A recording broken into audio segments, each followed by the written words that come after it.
Okay, next we will go to our monthly budget report. This is the informational part of this, and we are pleased to have our finance director, Deborah Jacobson, filling in for Deputy Superintendent Scott Jones. So, Director Jacobson, are you ready to join us and share your report? Yes, thank you. Deborah Jacobson, Finance Director for USBE. This is the main monthly budget report required as part of the Budgetary Procedures Act on a monthly basis. I will state for the record that USBE remains financially sound and has the ability to fulfill all of its obligations for the remainder of the state fiscal year 2021.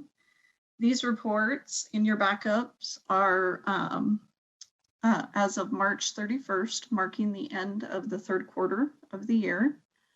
And at this time, staff have no financial concerns. Staff are currently working on not only preparing all of our systems for the new FY22 budgets, but we have also started the fun and exciting task of year-end closeout. So there's a lot to come around there. You will, just for new board members' awareness, you will receive one more report, which will be the period 10 April report in June. Then because there's typically no board meeting in July, we will wait to have another monthly budget report when it's time to report the actual closeout of the year. So again, with the report, it is broken out by section, split out by funding source. And so if I'll open that up for any questions at this time, Chair. Okay, Board Member Cannon. Thank you, Chair. I have a query. I noted that Heidi Matthews in public comment today talked about how they would like the federal funds for COVID that are coming through to LEAs to be as flexible as possible.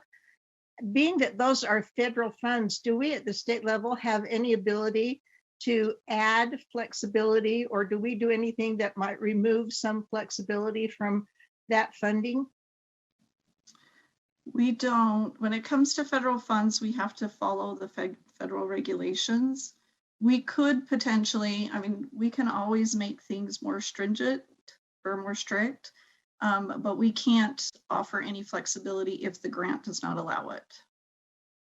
Okay, are you aware of COVID grants having any additional flexibility to them or anything like that, or is it just straightforward, do this?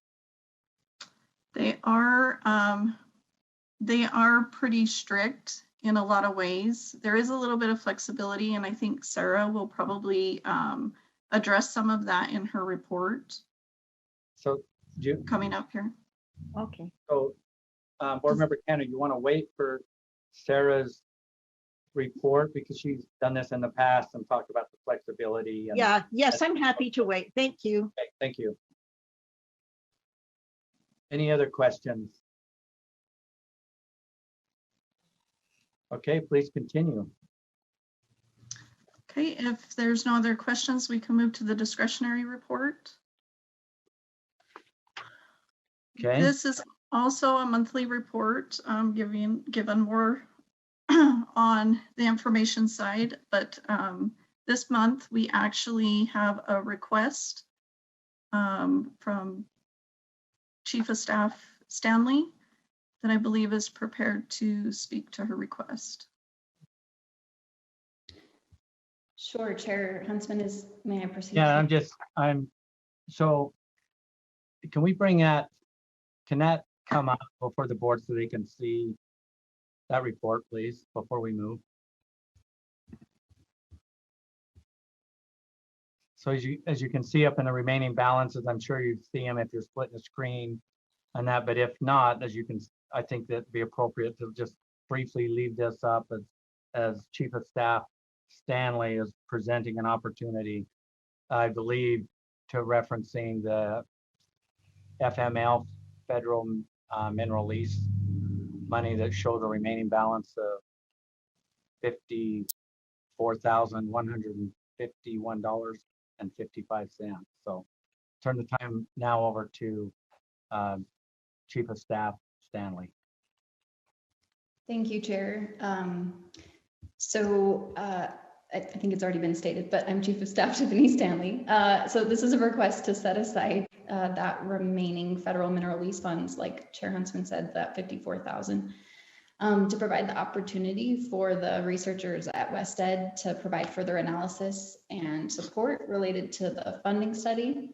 So early responses to the study have pointed to interests in further analysis in areas such as implementation of the at-risk WPU add-on, funding for students with disabilities, implications of the economies of scale findings for charter schools, and others. So the 55,000 wouldn't be, or 54,000 wouldn't be sufficient to fund support in all these areas. So there need to be a prioritization. It would likely only fund further analysis in one of these areas or in another space.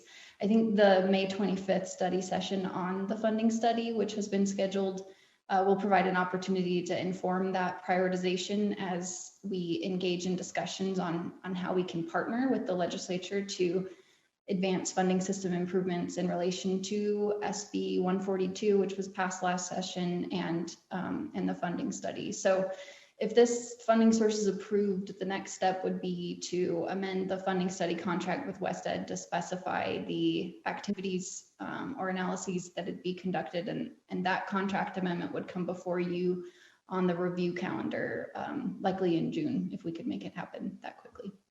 So if I understand, the proposed motion here would set that aside.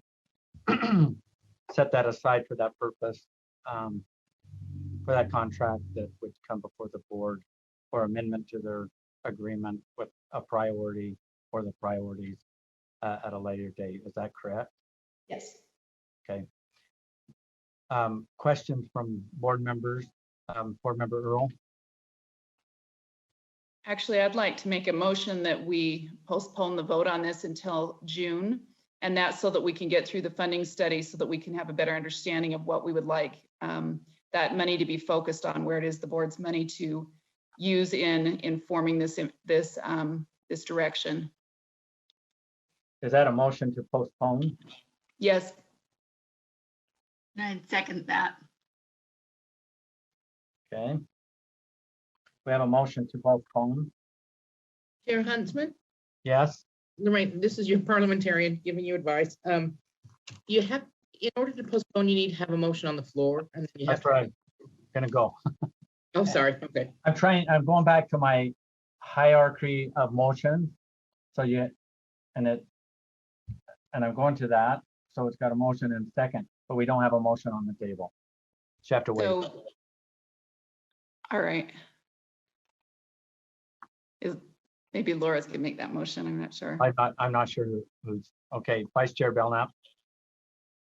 Yes, I'd like to make a motion that the board approve the USBE staff request for the use of the remaining federal mineral lease funds for further research and development related to the funding study conducted by WestEd. Second, from Norton. Okay. You want to speak to your motion, Vice Chair Belknap? I do. I just want clarity that number one is that federal mineral lease money can only be used for research. And number two, I know what's coming. And so my comment would be, is all we're doing is setting the money aside. We are not establishing what will be done in phase two until it comes to the board to determine what that money is going to be used for. We're just setting it aside. Okay. Okay, discussion to the motion. Board Member Moss. I'm sorry, could you just put back up the total amount that's left? What number are we talking about again in terms of allocating? It's the 54, 151, 55. Top right corner, FML. Gotcha. Okay.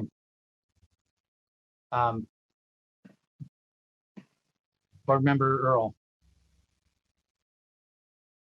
Yeah, my comment is that from what we just said, I really want to know where we're headed with it before we decide to spend the money on it. Exact direction instead of after we've moved forward. And then it sounded to me like they were going to already start the contract with that. Chair, did I misunderstand that?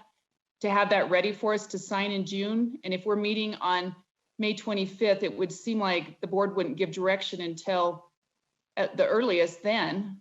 Am I correct in that? I'm trying to. Well, let's ask Tiffany Stanley here, Chief of Staff Stanley. But I can tell you what I wrote down here, and that was that the 25th of May, at the conclusion of our study discussion, the purpose of that was to have priorities, establish the priorities for the next steps so that that it could be amended in our June meeting, amend their contract in June so that they can get on it. And I believe part of this is also kind of time sensitive because the legislature and even ourselves and our own priorities have referenced this study or are looking into this study to assist us, but not give us perfect guidance in potential opportunities as we look at future funding. So is the timeline correct, Chief of Staff Stanley?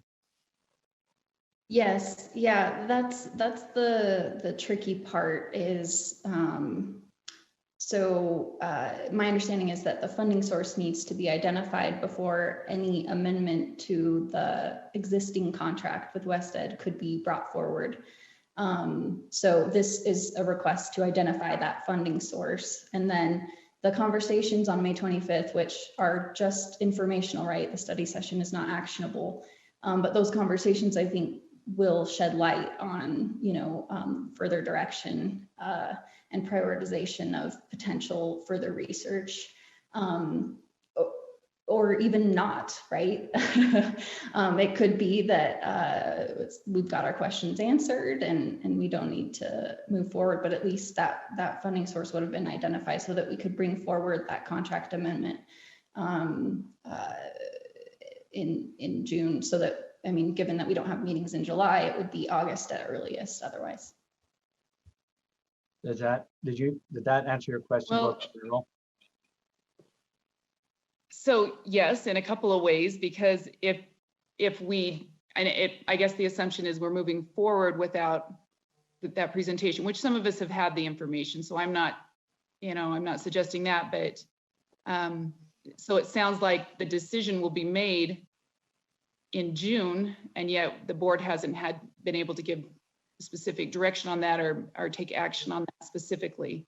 So that I guess that's my concern is, and I'm not sure that we need to race ahead on something until we know where we're headed. That's my concern. Okay, so that's your motion to postpone. Board Member Cannon and then Moss. Thank you. I believe this question is appropriately addressed to Tiffany Stanley. I've just been looking online here at the fiscal note for Senate Bill 142, which this addresses, and it looks like they are committing $3,500,000 in 2022 for this program, and that currently they are studying this in the Public Education Appropriations Subcommittee. So I'm just wondering how what we're doing with this federal mineral lease money interfaces with what the legislature is doing regarding Senate Bill 142. Chief of Staff Stanley. Yes, so the majority, if not all of that fiscal note was to provide for that hold harmless that is necessary in the transition from the EARS distribution to the at-risk WPU add-on distribution. So that's one component. And then I think their conversations are ongoing in terms of how we can partner with the legislature to advance these improvements. So that they're going to be, it sounds like, prioritizing looking at the at-risk WPU add-on and that phased implementation. So they'll be considering that this interim, as well as the economies of scale findings and equalization. And I think the funding or the study session will provide an opportunity for us to talk about, how we can partner with the legislature in our distinct roles to advance these conversations. So May I follow up? Yes, follow up. So is this money and this additional research something that is necessary for them to move forward? Is it something we really need to do? It looks like they're just planning to move forward without it. So I'm just wondering how necessary this research piece is to moving forward. Yeah, and I think it remains to be seen, but a lot of questions have arisen that have led to this request coming forward, where the question is, as we've had these conversations, lots of questions of the researchers that then, point to need for further investigation. And in some instances, it could be conducted by LFA or our staff, but in other instances, we won't have the capacity, or it goes outside of our realm of expertise. So an example of that is that the funding study, due to data limitations at the time, wasn't able to shed any light really on the funding provided for students with disabilities. And due to, it may be possible at this point to conduct an analysis of that sort. And there's been interest in that. But at this point, there's no funding source. So it's a matter of, identifying whether there's even, a funding source, and then identifying a prioritization, because there's been more interest than the 55,000 would even cover. That being said, I think there needs to be further conversation among you as board members and legislators to really identify those priorities. Would it also be safe to say, Tiffany, that it's also the method and methodology on how those funds would be distributed? I know everything's based on formulas and different things, but we don't have the data how other places have done this. And I believe that we're going to be expected to, we at the State Board of Education are going to be expected to weigh in on what that is and what that looks like, and how are we going to make an informed decision without a little bit of extra effort on that funding study. Is this out of context? Am I out of context of what the next phases would be? No, I mean, I think that's right on. Yeah. Okay. Board Member Moss, and then Vice Chair Belknap. And I've got Molly in the queue. Thanks, Chair. It's a similar question. I guess my concern is also that we not spend money that might require some prioritization before we go through the process of setting those priorities. Excuse me. And it sounds like that's the intent. Just mechanically, if this money were authorized, I'm not quite sure who it would be spent on. Not West Ed, I guess, on outside research assistance for us, right? For our staff to look further into issues raised by the funding study to date, for which we don't have internal capacity to fully explore. Am I getting that part right? And then if so, it would not necessarily be used for that research until we as a board have kind of had this funding study discussion and figured out what path we want to go down. Am I hearing that correctly in terms of sequence? Chief of Staff. So the proposal would be that this funding would go to West Ed. Okay. For the areas that of further research and investigation that we are not USBE or LFA are not well positioned to provide but that they are. And then yes, to your latter point in terms of the further conversation around identifying exactly what analysis would be conducted. A quick follow-up? Yeah, follow-up. Just to confirm then, I mean, this would identify a source and authorize it so that after we as a board discuss our priorities in response to the funding study, if we then direct it to say, okay, this is a priority that we'd like to explore in greater detail, we could then direct that money be spent on West Ed to go down that road, but it would be on hold until that point?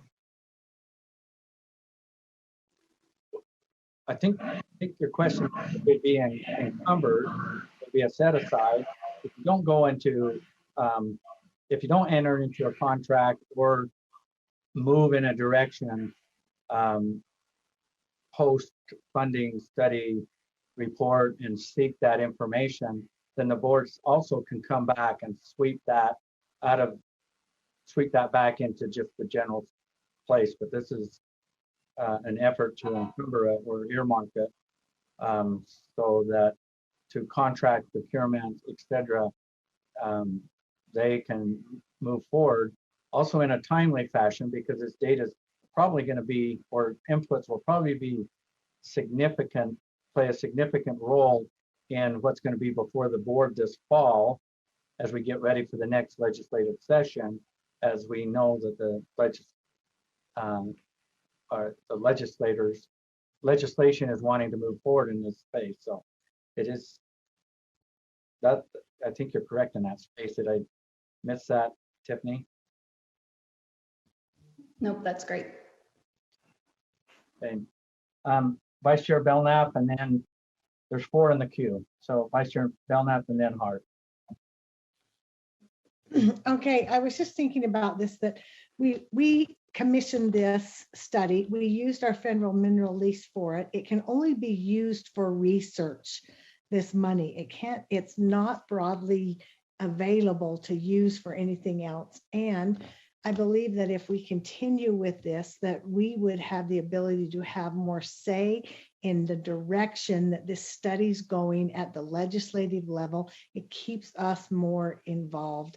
And so I think it's important that we encumber this, and then we as a board decide how we're going to use it. I actually think we use it to continue the study. Okay. Board Member Norton. Yes, and I think.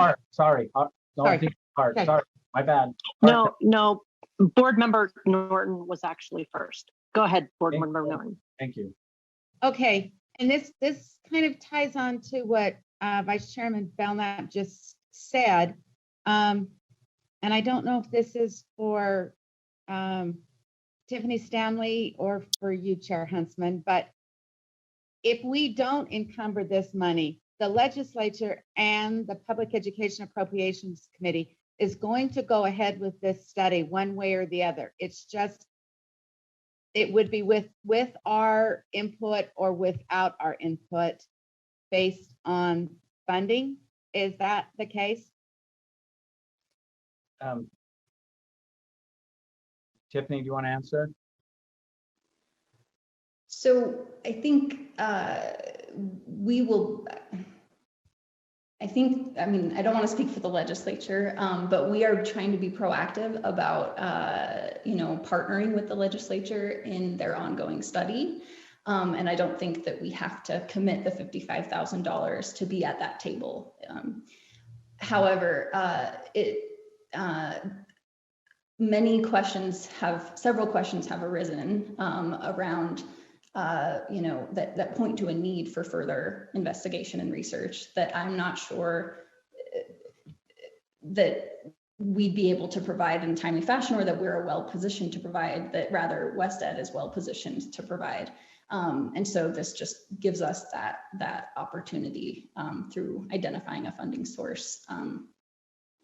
Did you have a follow-up, Board Member Norton? Okay. Member Hart? And then Yeah, I want to, yeah, thank you. I want to stay in the driver's seat of this West Ed study. I don't want to get in a position like we did in January where the legislature is driving the ship. They've asked us to take leadership on things like this. I think that appropriating the money, if we choose not to spend it, it can get swept back.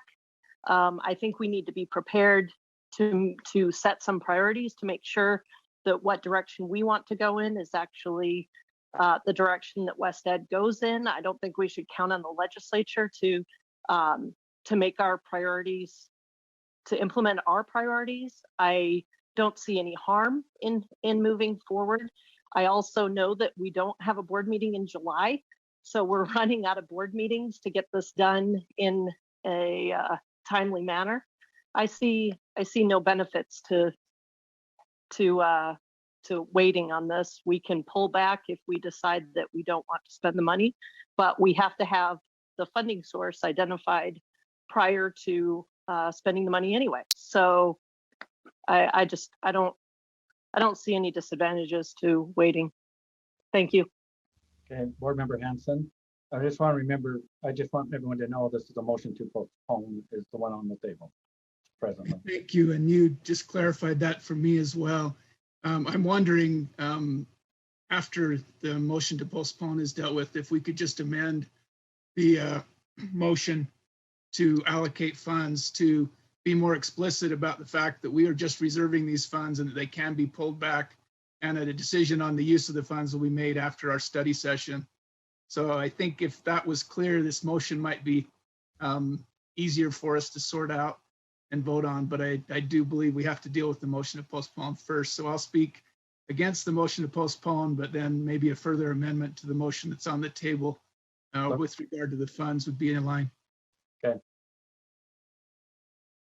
Lorraine? Yes, I just need clarification because the motion to postpone wasn't remade. Was that postponed to what time? Was that to June, or was there a time certain for the postponement? There should be a specific time. Yeah, are you asking me, Lorraine? This is Board Member. Yes, just to clarify the motion.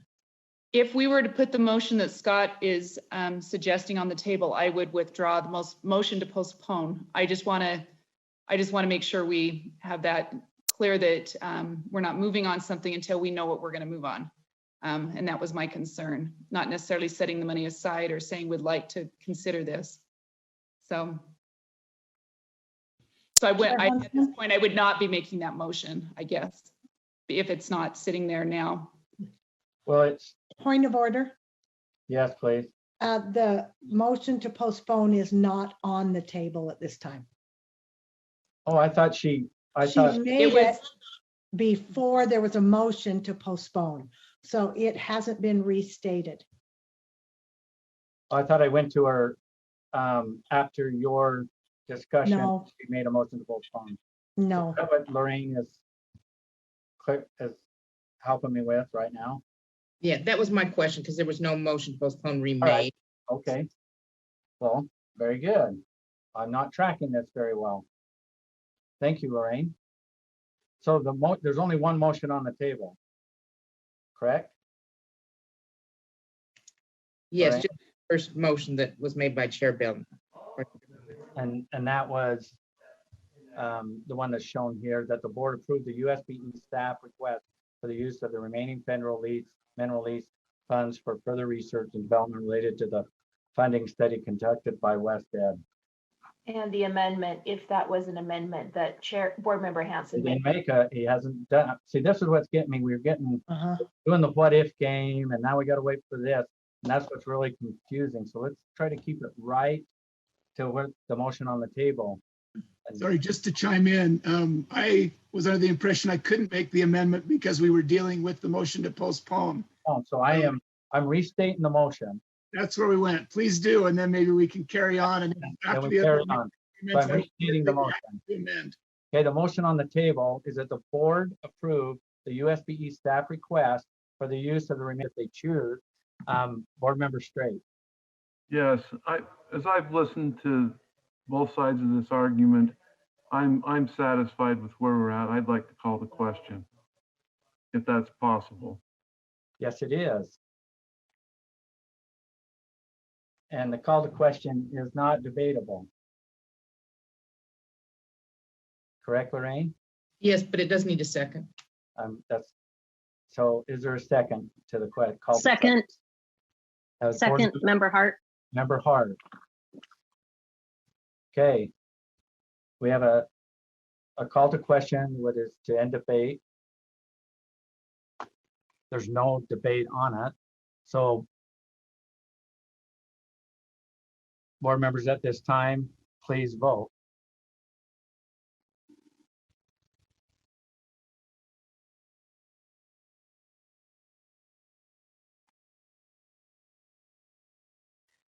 I'm seeing four no votes on this. Is that what you saw? I've got no votes. Board Member Earl. And then I had Board Member Klein, Board Member Davis, Board Member Davis, and there was one more. Actually, mine should be a no. I'm having trouble today with connection. so there are Hold five on. votes, and that's Board Member Hart. Board member, thank you. Okay, Board Member Hart, will you attempt to vote again on me to see if it flashes? I am, but it won't unclick my green. Hold on.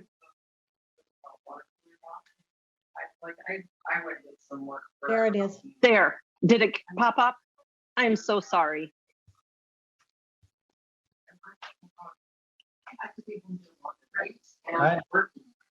I've got somebody.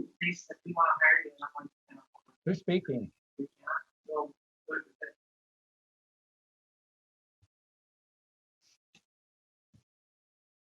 Okay, we're gonna have to vote again. Is it appropriate for point of order? Yes, yes. Thank you, Chair. Just to make sure I understand, if we're voting to call the question, does that preclude the amendment that Member Hanson is attempting to offer? That calls the original motion to go before the board. And would that preclude the amendment? Yes. Okay. Okay, I'm gonna do a roll call on this so we can get this right. This is the motion to end debate. And it takes, well, it's previous question, but ends debate takes 2/3 to pass to end debate. Vice Chair Belknap, Yes, Vice Chair Davis, No. Member Earl, No. Member Hanson, No. Member Hymas, Yes. Member Straight, Yes. Member Lear, Yes. Member Cannon, Yes. Member Hart, No. Member Klein, No. Member Moss, No. Member Booth, Yes. Member Norton, Yes. Member Hutchings, Yes. Member Huntsman's a yes. and pass.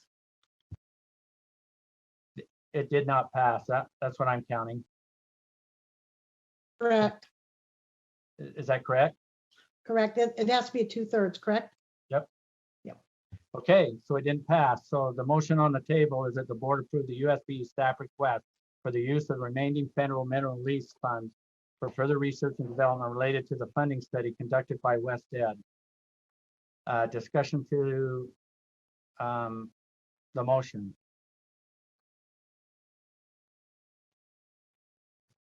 I'm seeing none. Okay, I'll call to vote. The motion, The Member motion, Member Hanson's hand is up, I believe. Yes. okay, yep, there it is. Member Hanson, Yeah, motion to amend. okay? And if I can see the motion, is that typed up so we can see it on the board? I'm trying to find it On in the the, screen, it's on the screen right now under recommended action.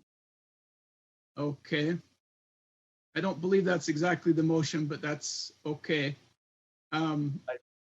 It's exactly how I've read it the last two times. It is the motion. That is Motion the to motion amend, before the board.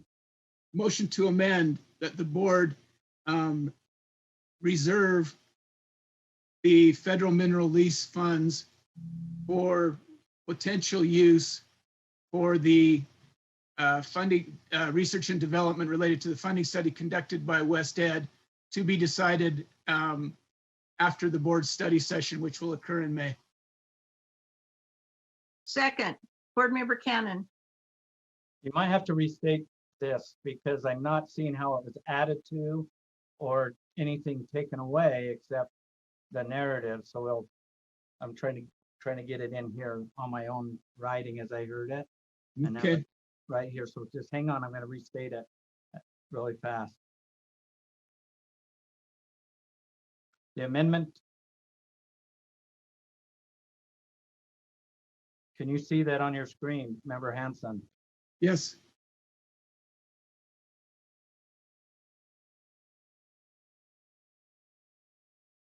Would this be your, I'm just going through the words here. yeah, Would it be your proposed amendment that the board reserve the remaining federal mineral lease funds of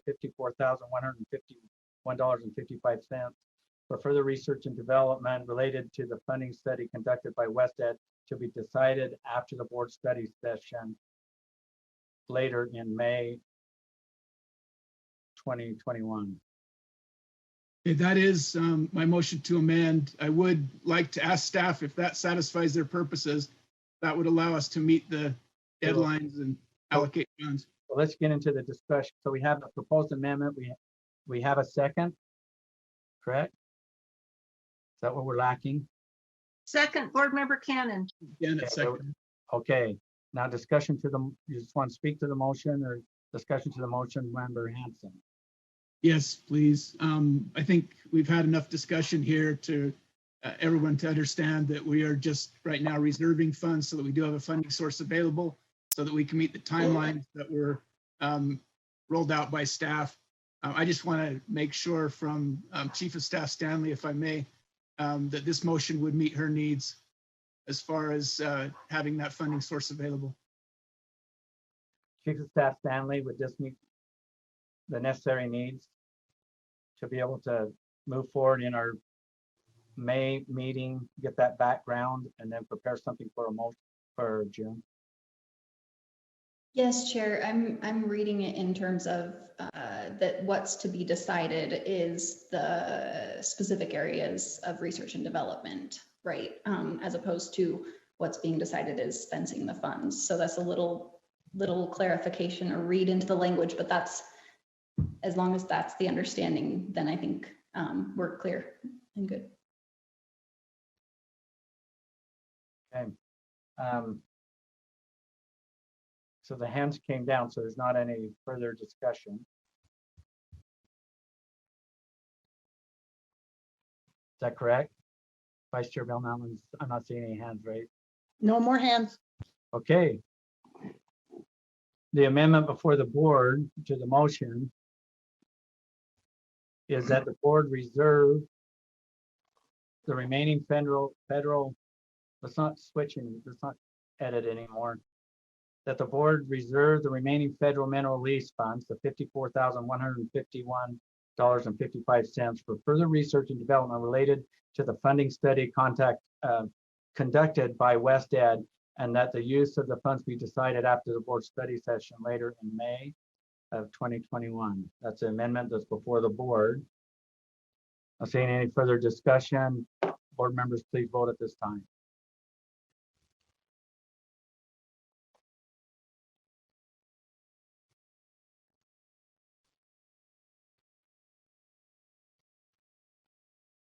Voting is complete and the amendment passes unanimously. Now the motion before the board. We don't want to lose that.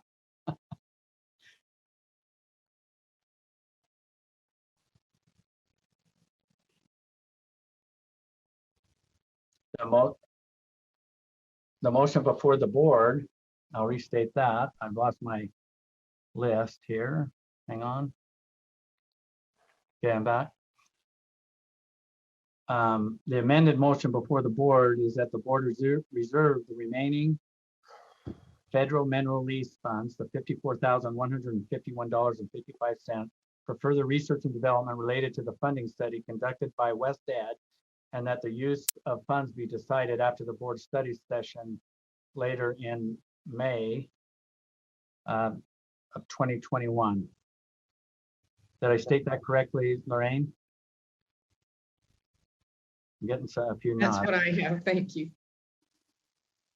Okay, discussion to the amended motion. Seeing none, please vote.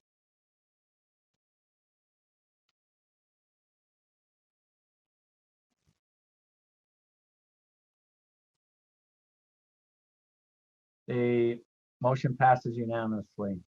Yes.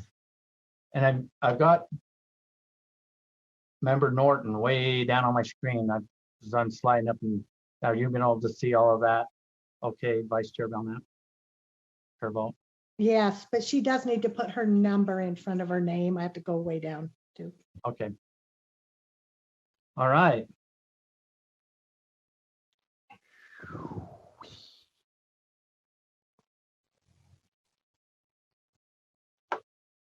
We're moving right along.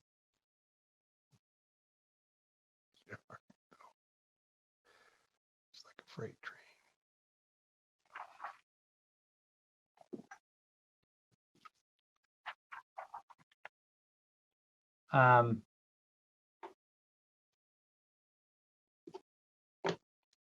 I think that concludes everything that you have, correct?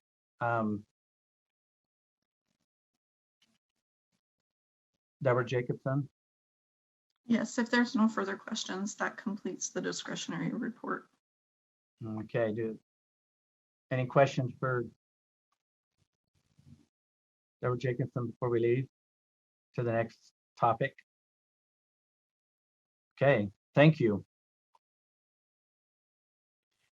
Next, we'll invite Director Young to discuss this is an update on 8.3, and then there's some actionable stuff that's going to follow that, but this is the informational portion. Director Young.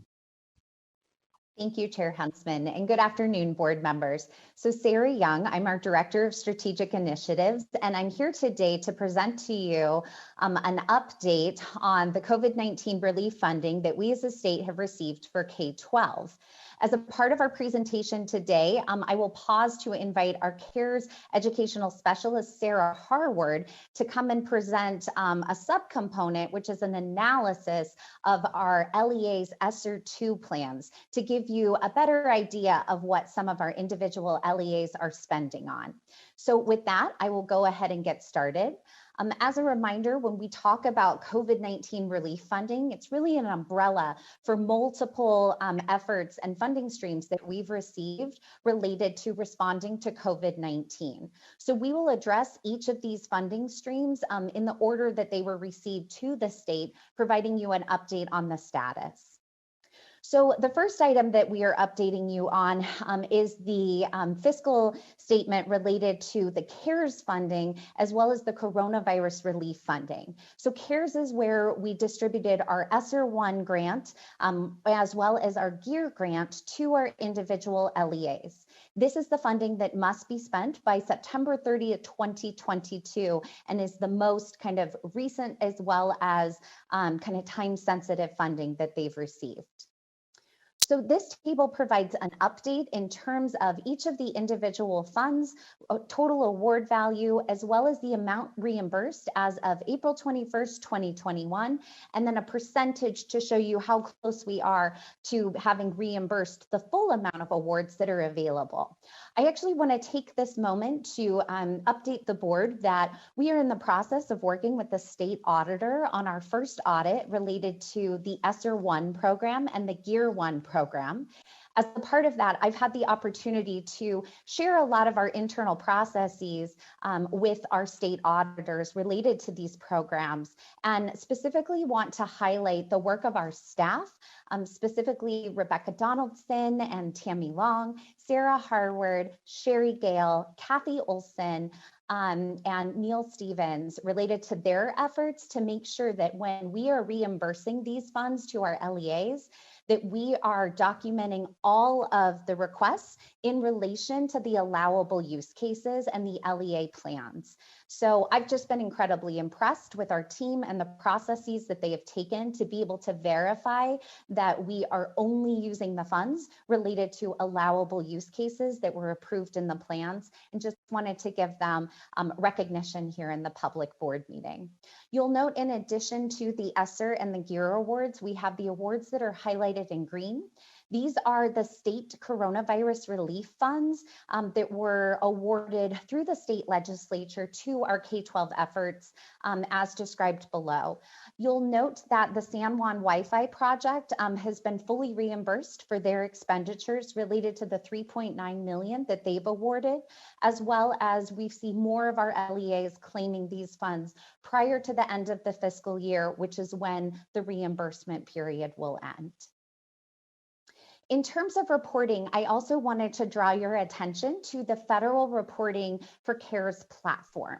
So this is where the federal reports that we submit as your State Board of Education employees to the U.S. Department of Education as required as awardees is actually then displayed to the public to be able to gather more information and have transparency into the efforts that are occurring.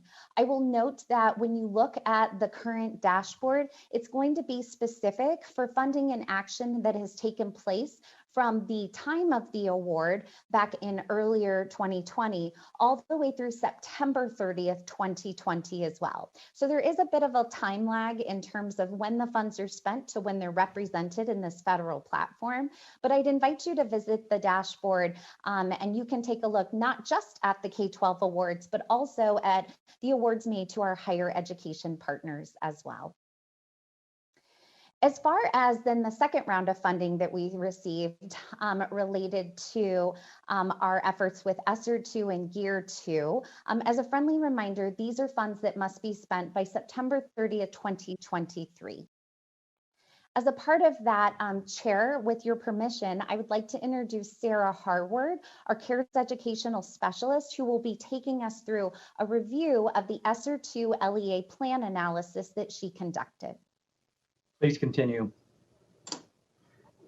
Thank you. My name is Sarah Harward. I'm the CARES Educational Specialist for the Utah State Board of Education, here to give you an analysis of the LEA plans for the ESSER 2 award. So just an overview of these plans, I'll just highlight the total allocation that the state of Utah received is just over that 274 million mark. And we use the same distribution for the ESSER 2 award as we used previously in the ESSER 1 award, as detailed in the slides. These applications were due at the end of March, and we have received all applications.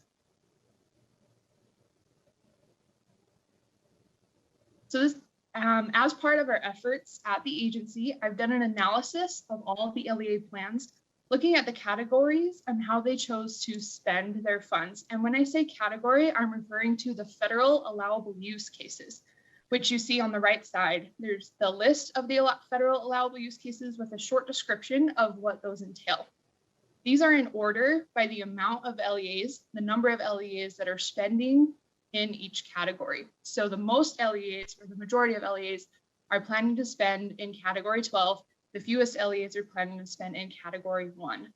And the pie chart is a representation of that distribution, noting with the amount of LEAs that are planning to spend in each category. And I just want to highlight that you'll see in that pie chart, there's a larger number of LEAs than we have in the state of Utah, and that's just because LEAs were allowed to spend in more than one category. And this analysis just allows you to see where LEAs are prioritizing their funding. This is a budget table for the state of Utah, again, looking at the plans, the LEA budget plans. This is the total funds that LEAs are planning to spend in each budget category. And I just want to note that they're planned, in the LEA plan budgets, we see that salaries are the highest expenditure category. And this makes a lot of sense because the majority of LEAs are looking to address that accelerated learning for students. And this requires that qualified personnel. And just some key points. So over 90% of the Sr2 award that we received has been distributed directly to our LEAs, with the majority of LEAs planning to spend their funds in the addressing accelerated learning for students, purchasing educational technology, and implementing summer learning and supplementary after-school activities. And with that, LEAs are planning to engage in both existing and new summer programs. And we have heard from our rural partners that building climate control is an issue for those summer learning activities, which is why USB leadership has engaged in conversations around HVAC needs and ESSER 3 opportunities.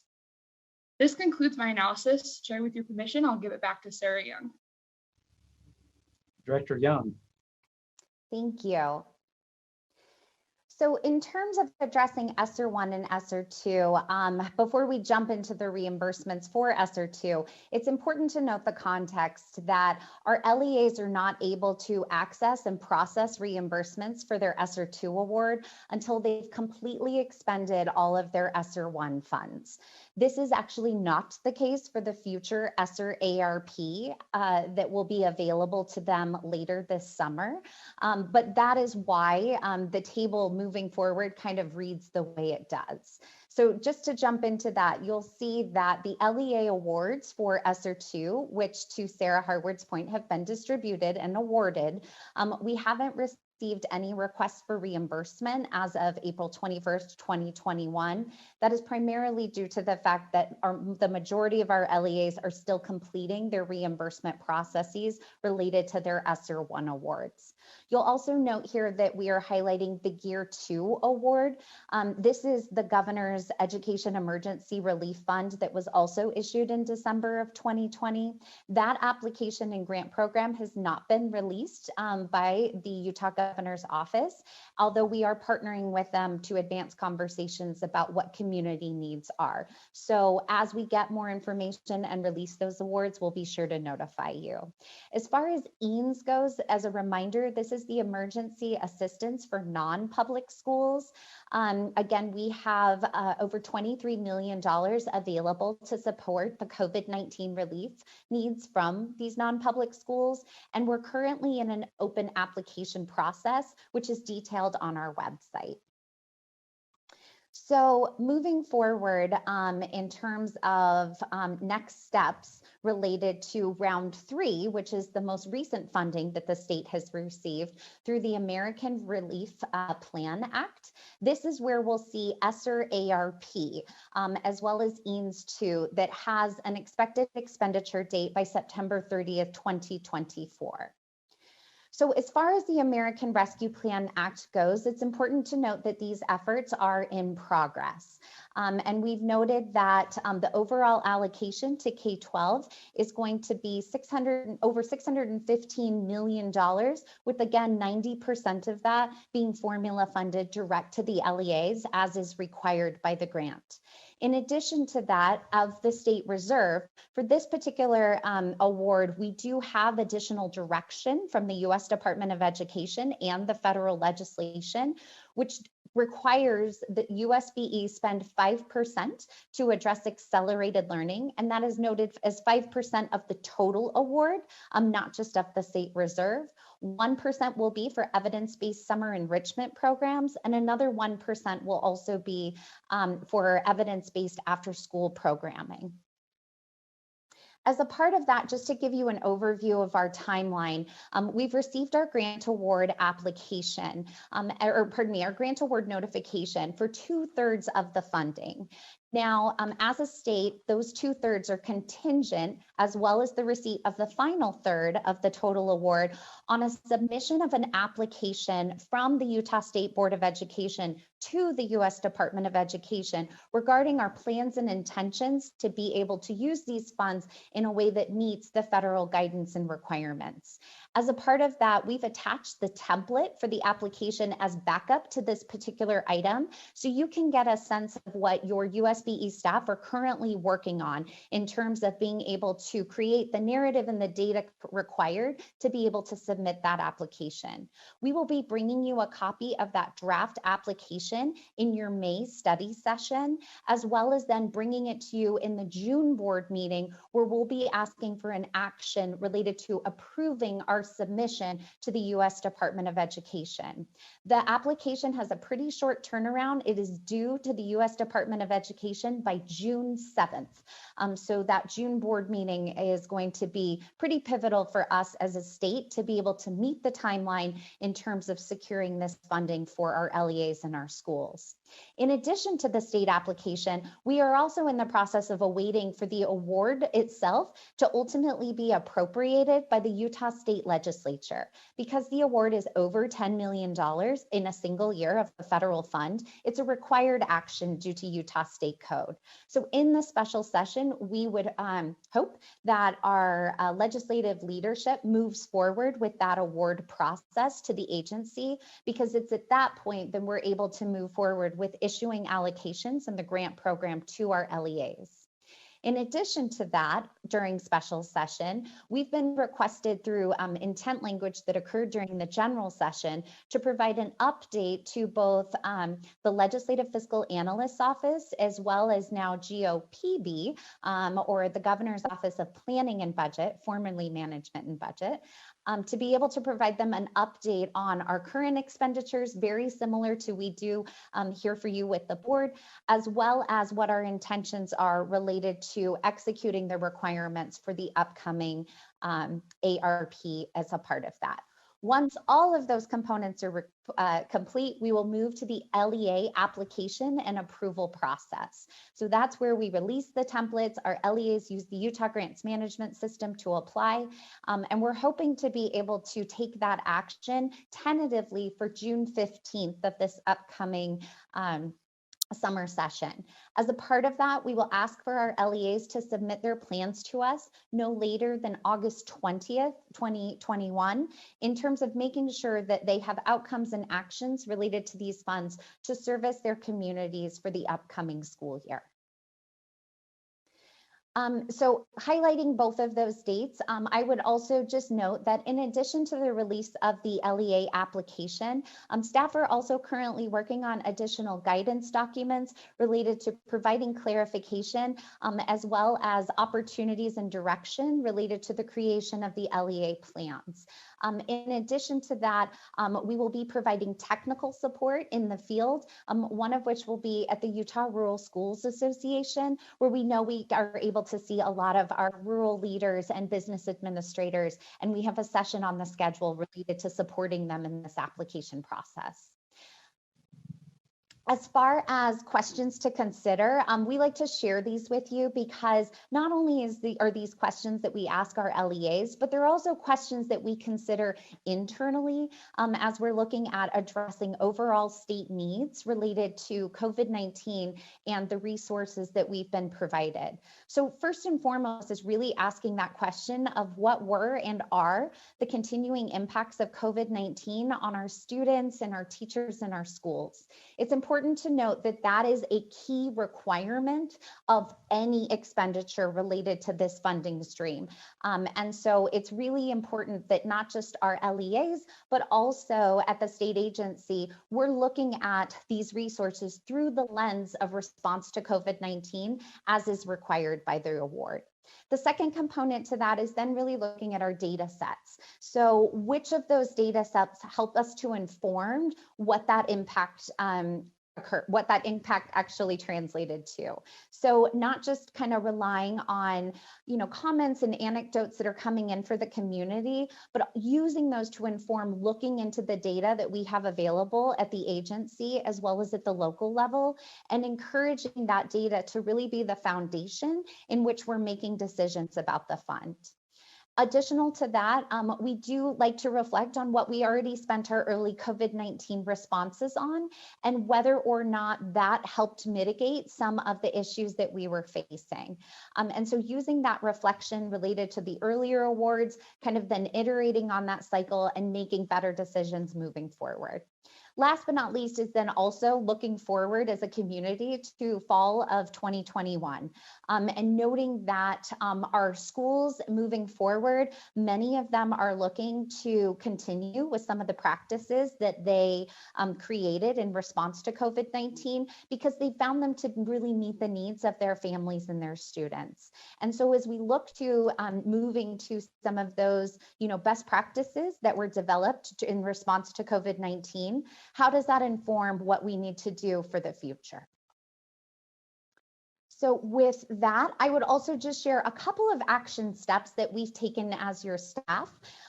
We are currently updating the state CARES dashboard to include the second round of funding, as well as the additional CRF funding. So that's something that we should have ready for you by your study session, so that there's also, not just for our board members, but more globally, additional transparency into the current state of the awards, not just related to the state award, but also for each of our individual LEAs in terms of their reimbursement status. In addition to that, we are working on, as I mentioned, the application template and guidance documents for the LEAs for ESSER ARP. We are preparing the state application.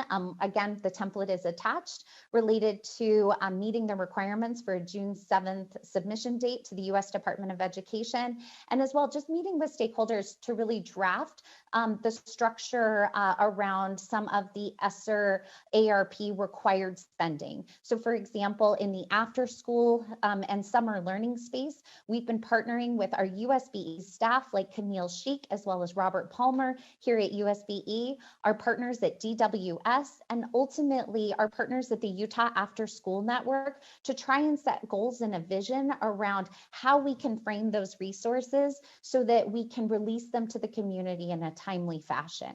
So that development work is happening, and we look forward to bringing you outcomes to that shortly.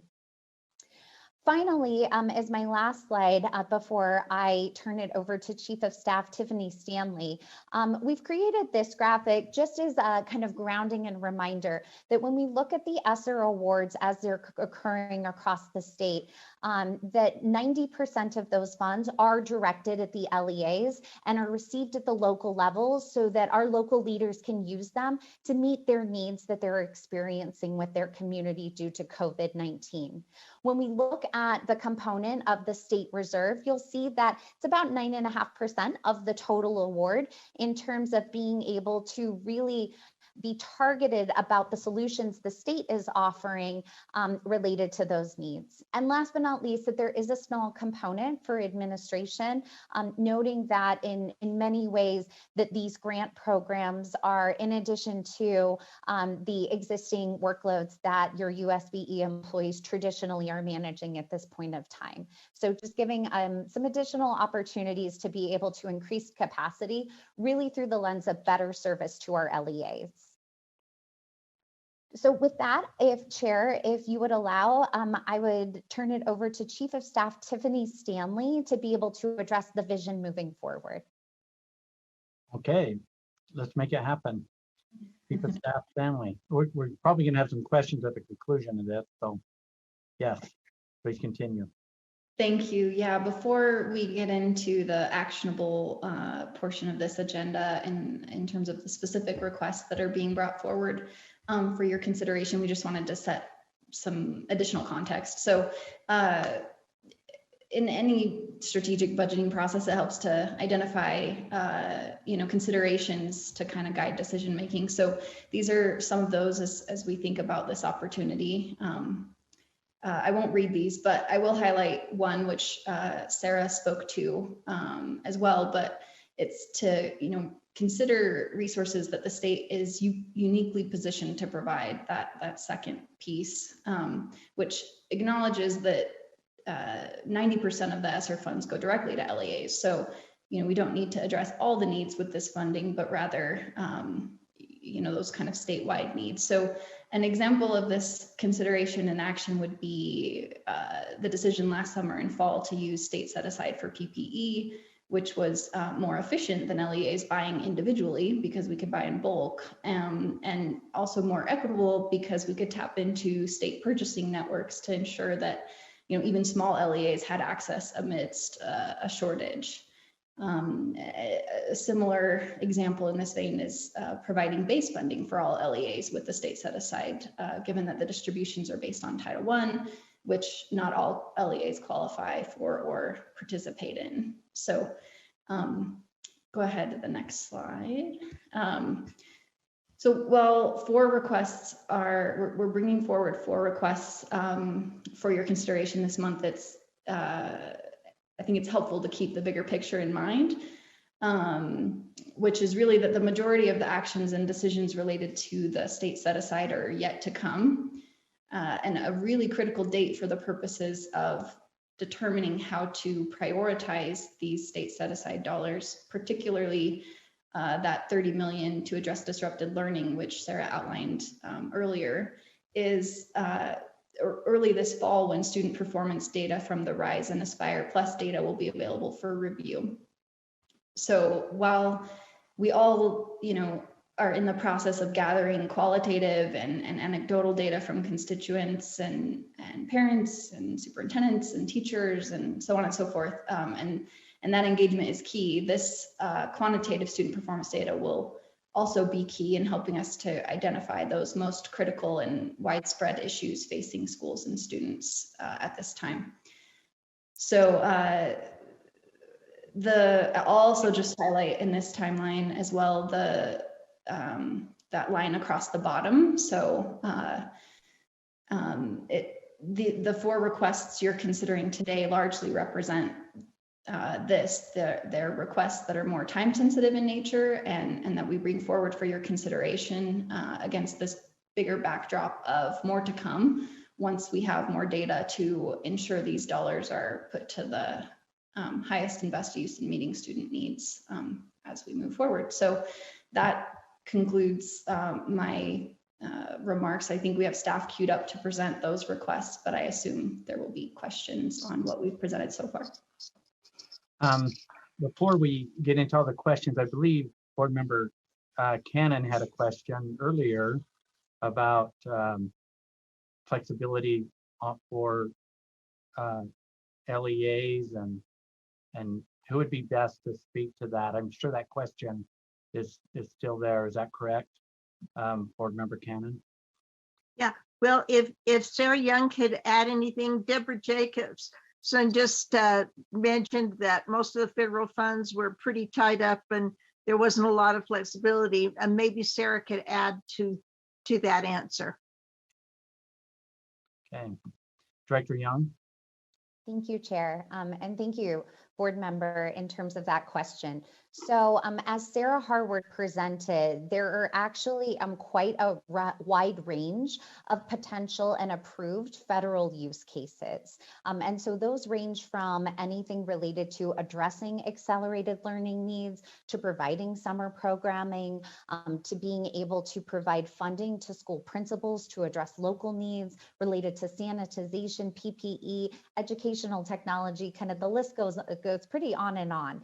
And so I would just note in support of Director Jacobson's statement that at the State Board of Education, we have moved forward with those federal allowances, and we have not provided any additional restrictions or requirements related to those. So we are just moving forward with the opportunities that have been presented through the grant at the federal level and have not executed any additional requirements or restrictions that would restrain LEAs further. Okay, thank you. Questions and comments from board members? Member Hymas? Yes, thank you. And maybe this kind of might go along with Board Member Cannon's question, but have there been any LEAs that have not qualified for reimbursement because of the restrictions? Thank you. Director Young. Thank you for the question, Board Member Hymas. So the process of receiving the local award is a two-step process. So the first component is that an LEA submits a plan. And in that plan, they identify the action steps they're going to take related to and directly aligning them with the federal allowable use cases. So in that process, there have certainly been plans that were received that either did not clearly align and required some additional information, or were requesting for use cases that were outside the federal allowable specifics that we have available to us, that we had to return to the LEA for revision.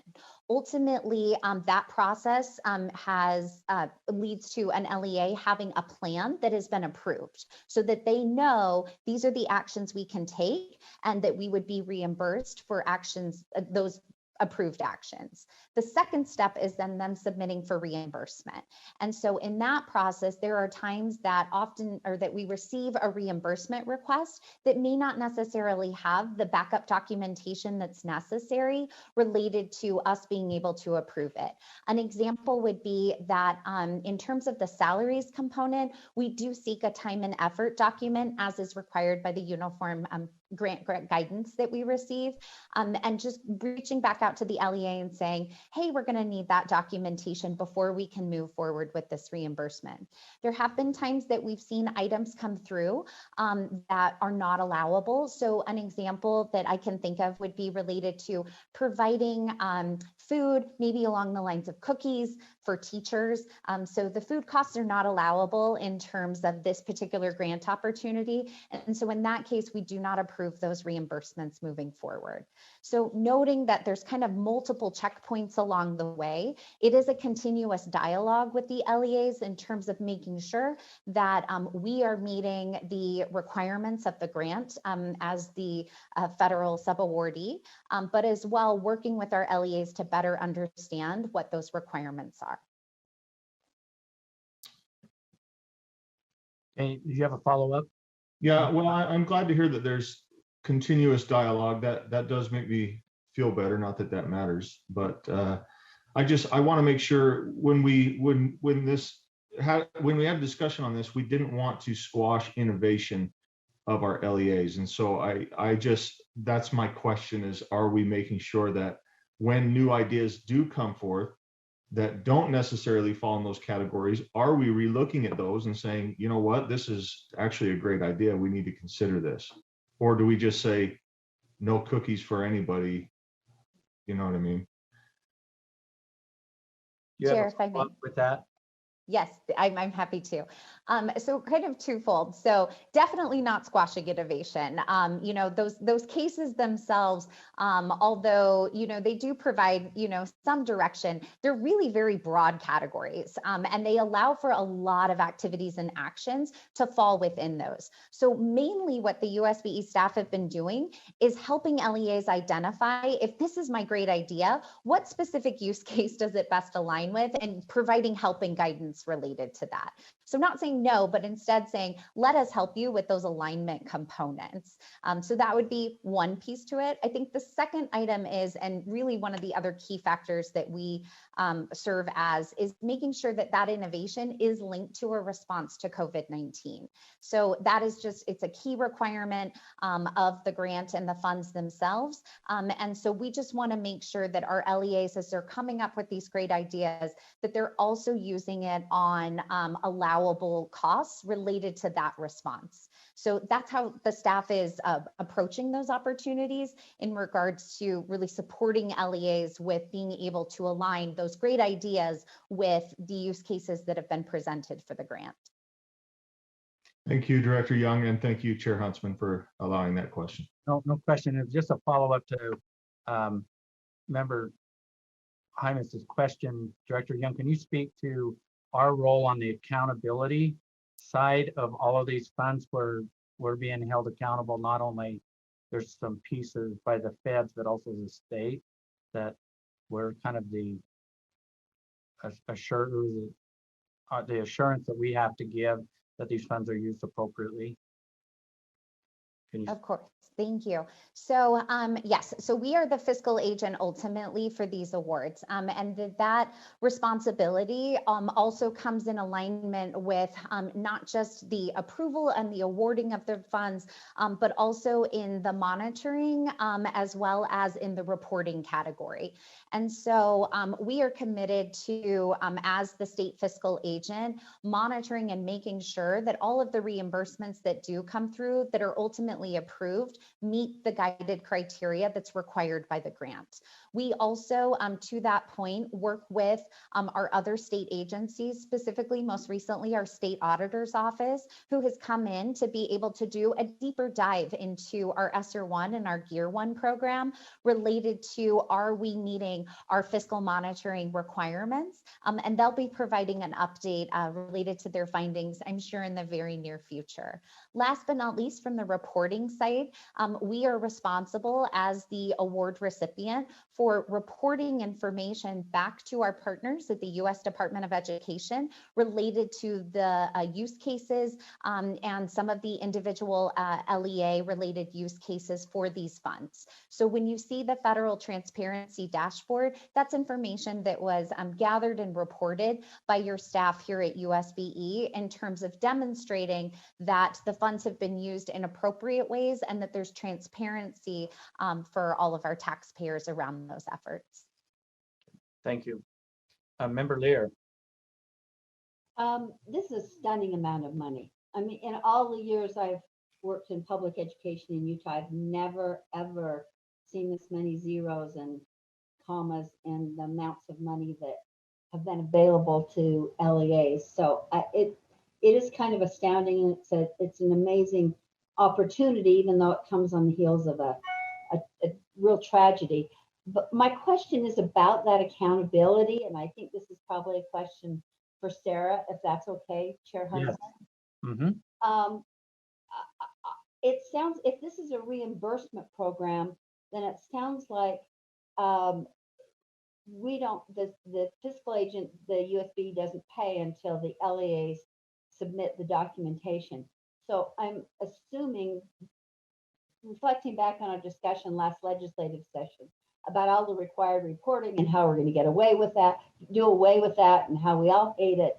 I'm assuming that reporting burden, once they LEAs provide their information for reimbursement, there won't be additional reporting requirements, or have you had a preview of what those will look like, or is this going to be a gift? And I certainly see it that way for a definite need, but it seems to me that there shouldn't be a lot of whining at the back end if there are reporting requirements, or will there not be, maybe? Okay. Director Young, please. Thank you. So yes, there will be reporting requirements, and we've actually already seen some of those. And so at this point, the U.S. Department of Education has released the reporting requirements specific to ESSER-1 and as well Gear 1. And so that's what you see represented in the federal transparency dashboard.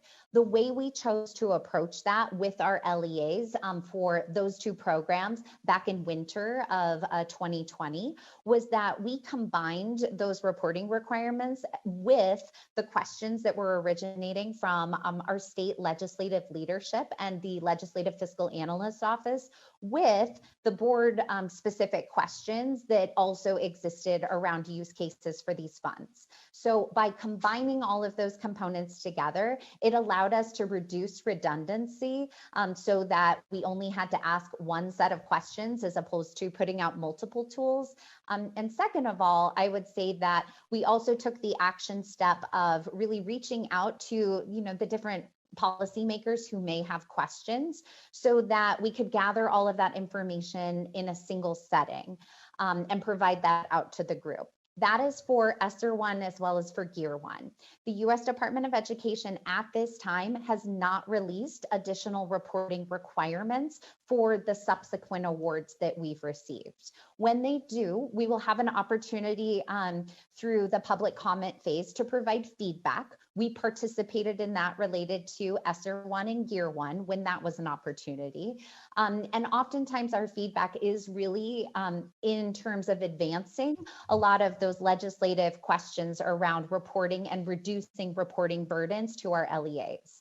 When we receive those reporting requirements as your staff, the very first thing we do is we look at our existing data sets and say, what do we already have that may address these questions so that they don't get passed along to our LEAs? And we really look to streamline those efforts. So kind of in summary, we have started the reporting process. We have not completed it by any stretch of the imagination. And we do expect that there will be additional reporting efforts we need to make. And your staff is looking to really streamline that and reduce that burden on our LEAs through all the strategies I've mentioned. Just a brief follow-up. Yes, follow-up. Yes. And one's a comment, and one's a question. So it seems like most of the reporting will be done by the USBE. It won't be it'll be from the reimbursement data we've already received from LEAs. Is that right, Sarah?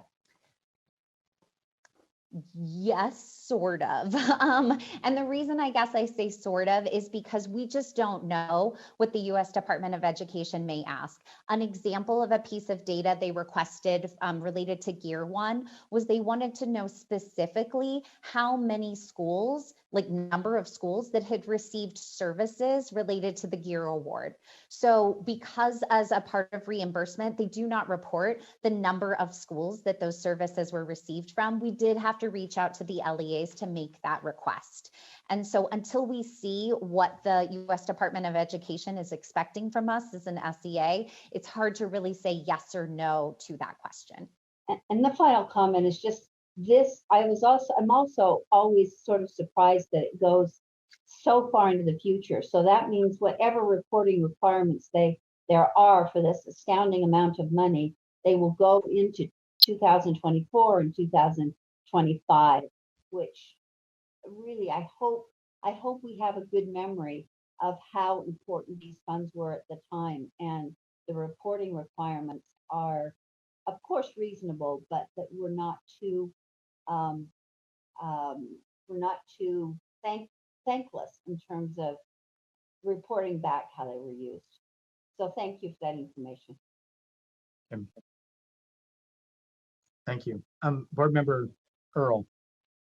I just had a question on maybe on expenditure, and one of those being at the state level. Can we expend funds to increase our auditing group here in order to better assess the usage of the funds, or whether they're being used appropriately, that kind of a thing? Can we use funds for something like that? I guess Chair Huntsman, I'm asking you to. Before she answers, Board Member Earl, are you speaking, and this is where words really matter, are you speaking to, or is your question about monitoring or auditing?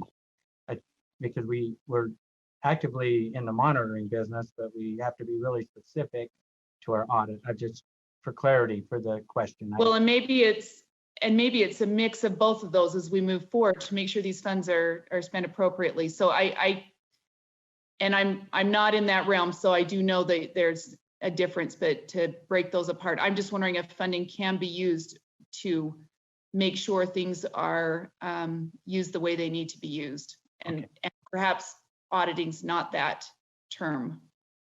So can you speak to monitoring and auditing, because I believe they're a little bit separate in our process, and where those funds will be coming from or can come from? Can you speak to that, Director Young? I'm sorry to jump on your question, but I think it's two-part. When a lot of time as board members, we say audit more than we say monitoring, and most of what we do is monitoring and a little bit of audit. So I'm sorry I hijacked your question, but are you okay with that question, Board Member Earl? Yeah, thank you for the clarification. I appreciate it. All right.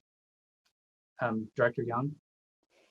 Yes, so I can certainly speak to the monitoring component, but I would actually defer to Debbie Davis in regards to some of the auditing components. She's just our agency expert, and I would want to bring in her expertise. From the monitoring side of things, so the answer is yes, that 0.5% of the total award can be used related to those kind of administrative purposes.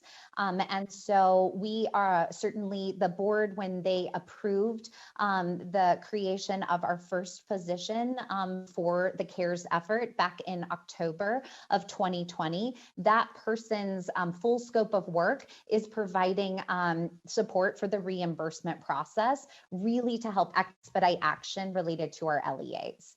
And so it is a feasible use case around monitoring. At this point, we have only authorized that single position, and any of those authorizations would ultimately come as actions before you as a state board of education. So with that, I am not sure if Director Davis is available to speak to audit needs. I see that she's online. Debbie Davis, can you join us in this conversation? Yes, I'm here. Would you like me to jump in, Chair? Yeah, yes, please.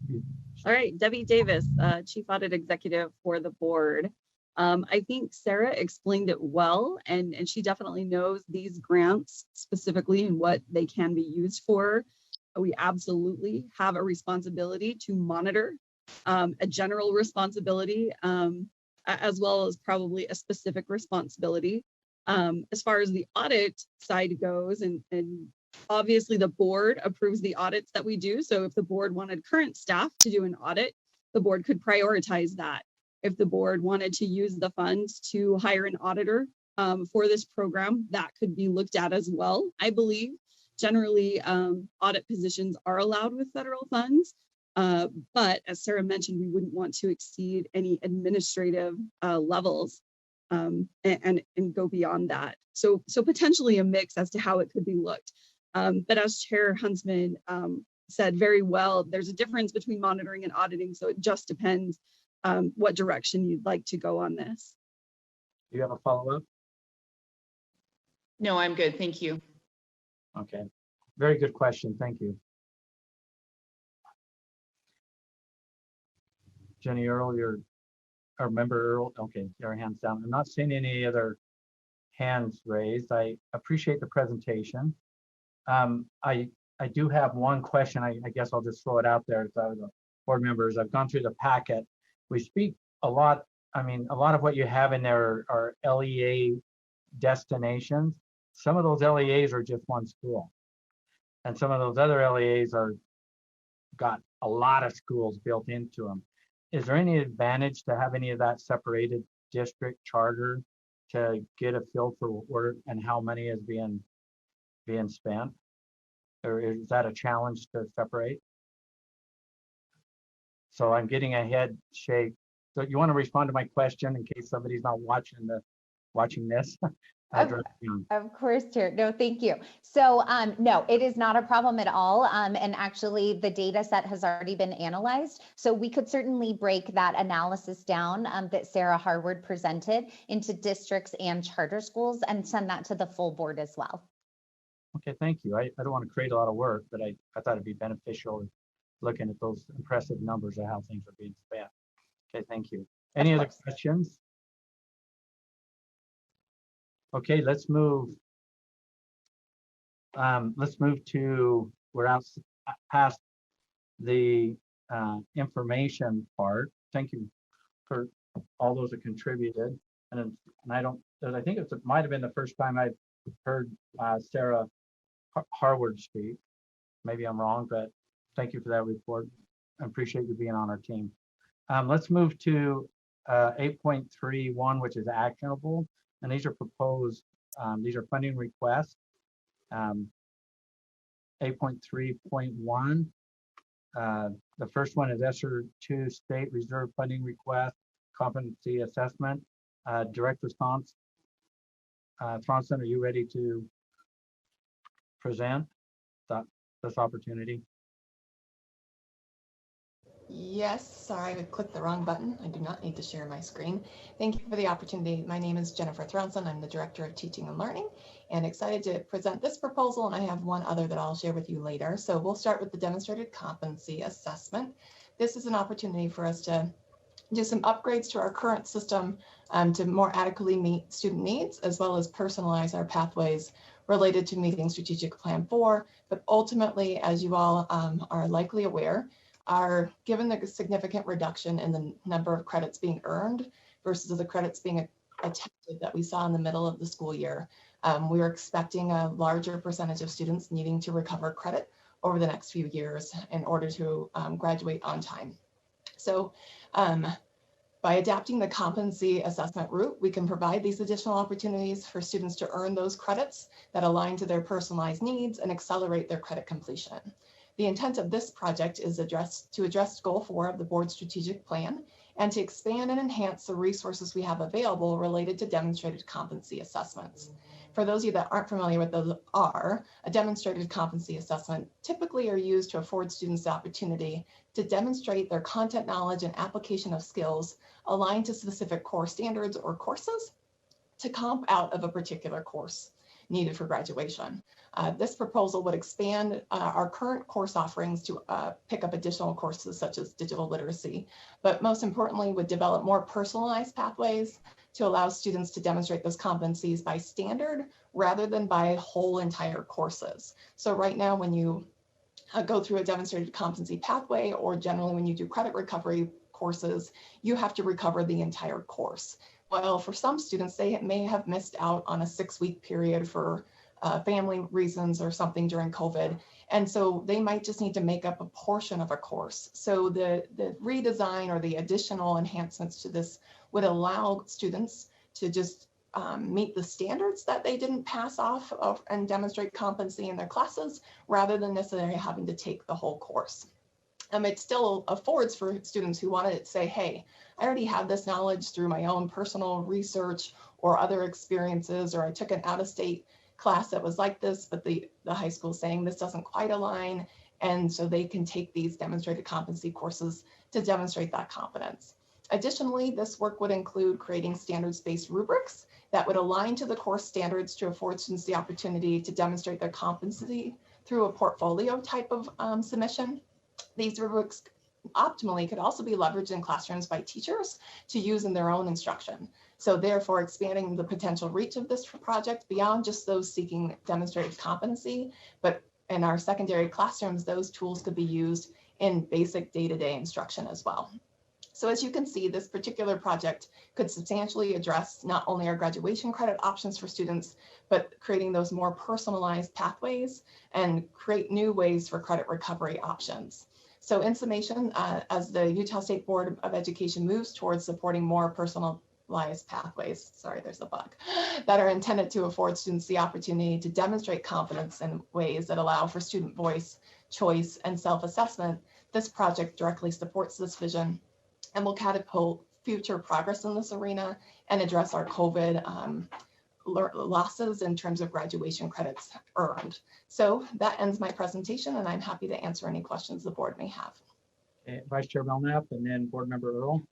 We have a couple hands raised. Yes, thank you, Chair. I'm wondering a couple of questions. One, you talked about it being some project-based. Who creates those projects? And number two, is this going to be some online competency-based demonstration? And who creates that? And those kind of conglomerated together, and why are we giving this money to each district to do it at a more local level? Well, that's more than two questions, Vice Chair. Well, two of them were kind of convoluted together. Okay, Director Thompson. Thank you. So in terms of the development, we would be hiring teachers. That's currently how we do it now.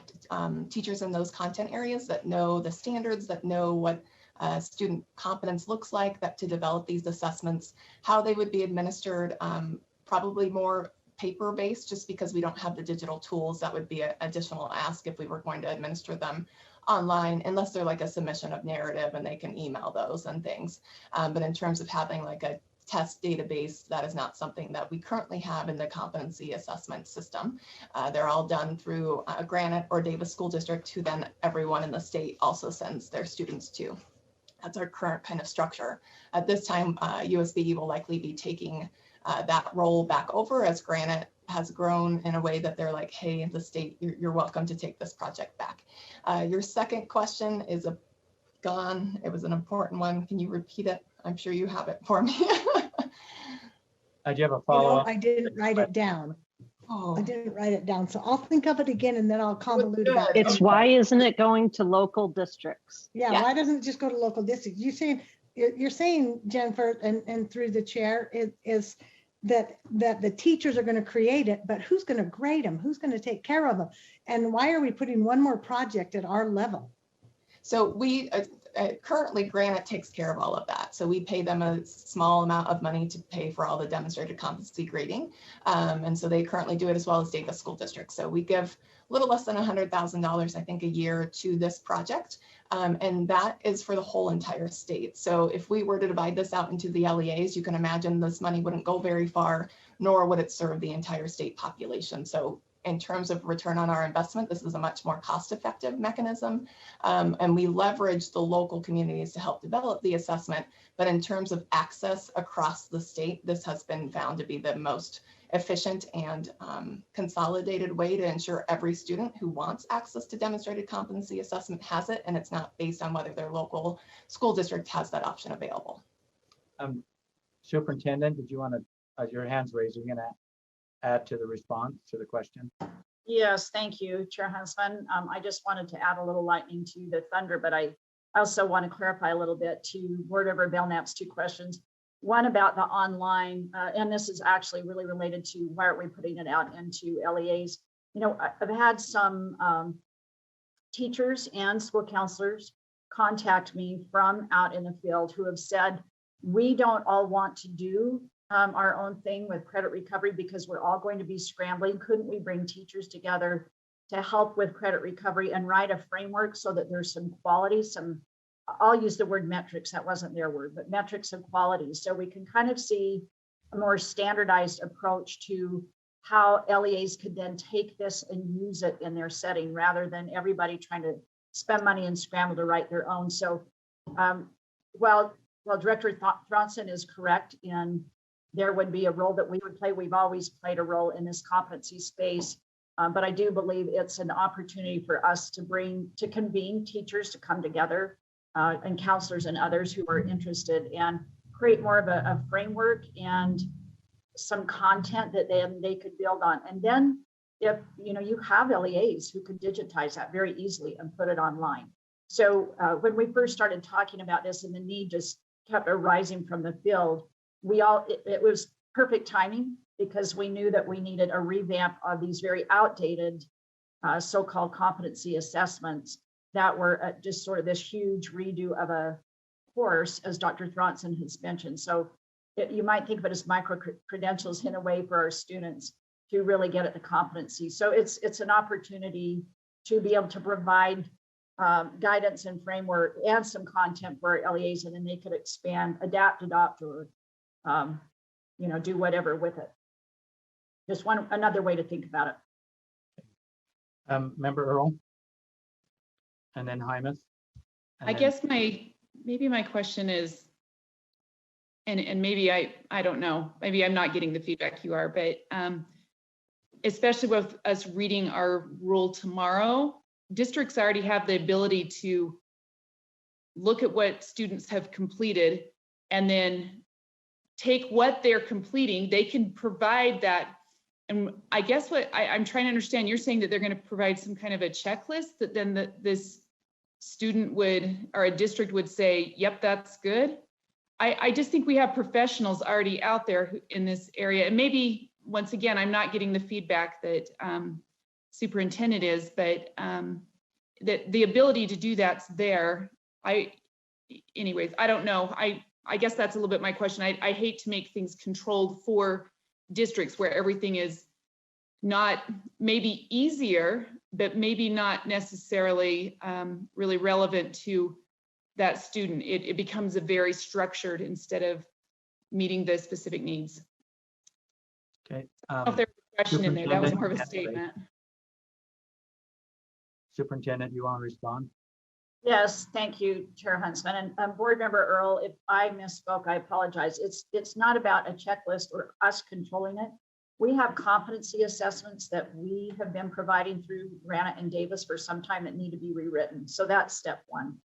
Step two, it's an opportune time to think about how those assessments can be used for credit recovery in ways that don't force the hand of a student or a teacher or a parent into the space of having to repeat an entire course. So it gives us an opportunity to show what that can be like to really truly meet competencies. So we would not be controlling it to say this has to be exactly what it looks like or there's no checklist. But since we have to or need to update these outdated competency assessments anyway, it's an opportunity to bring people together from the field to work together like we have done on many projects. So we're the convener and the facilitator of teachers that would like to collaborate on this type of work. They get together and do formative assessments across districts or within a district. And so it would be that similar kind of work, teachers working together on assessments that makes the most sense for them and for their kiddos, and then opportunities to expand or adapt or adopt. May I follow? Have a follow. Okay, this is maybe just a little story, something that I'm familiar with because it happened to one of my children. We'd gone in to get credit for a class that a child had taken, but because it wasn't in a direction that, or the course wasn't everything that would have been covered, we couldn't get partial credit. The child tried to take the recovery part, but because we didn't read the same readings, it wasn't able to be done. And so we had to continue, we had to redo a whole course because that, and I guess that's my concern. I'm hoping we're leaving it broad, and maybe that's the case, but that idea of it has to be within these specific parameters. And maybe you've answered that just with creating that framework element in place of very directed. May I respond to that one? There is a question of that one.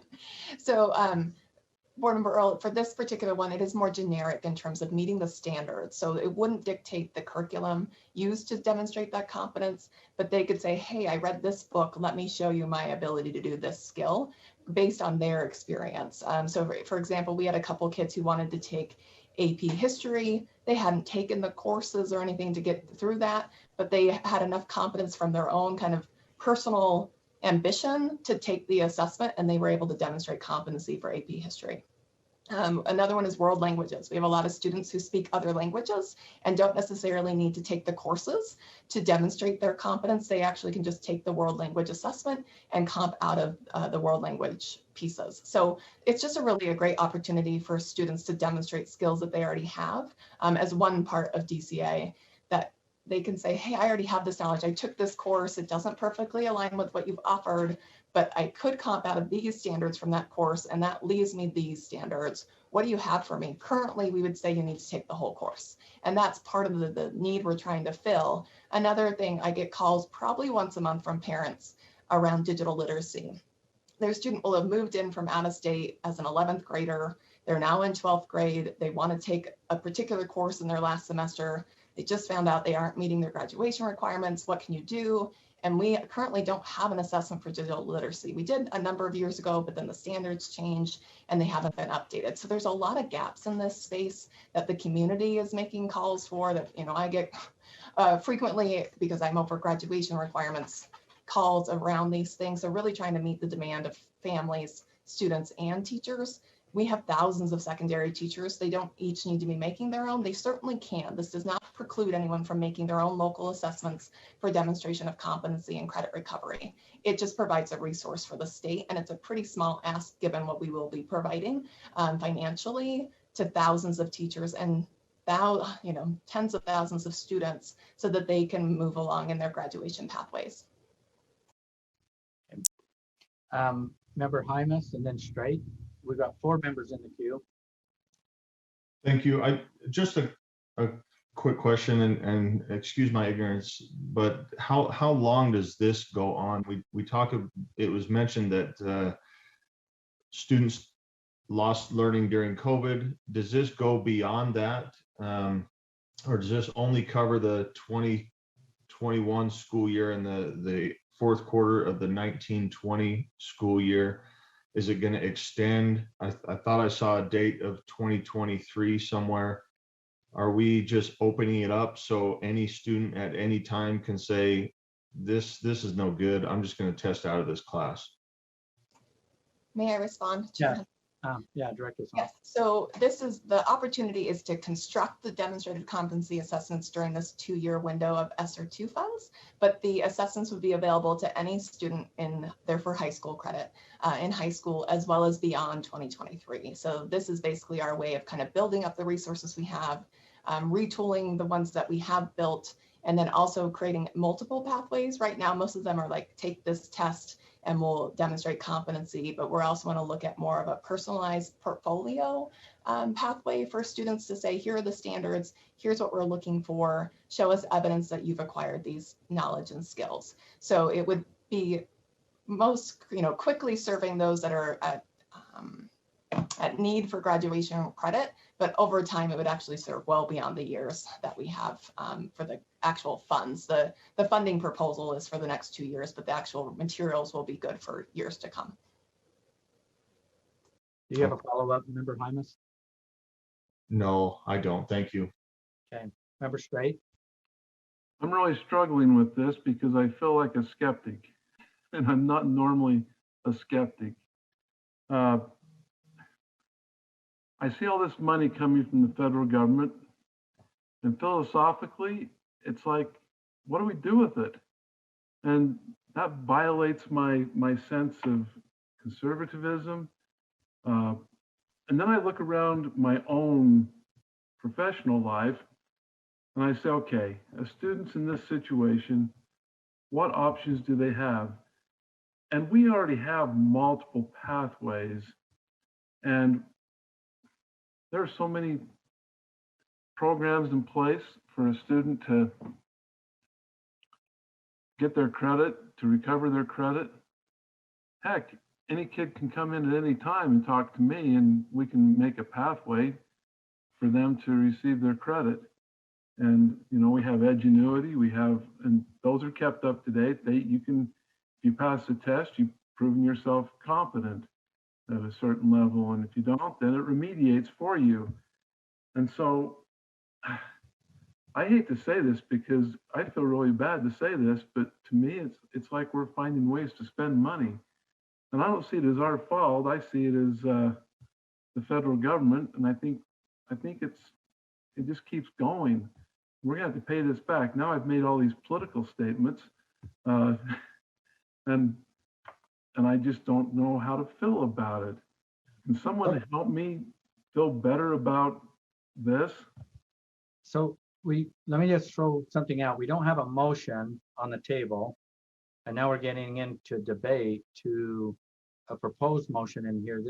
So we want to try to keep this in the context of what was deemed from staff as a opportunity or a proposed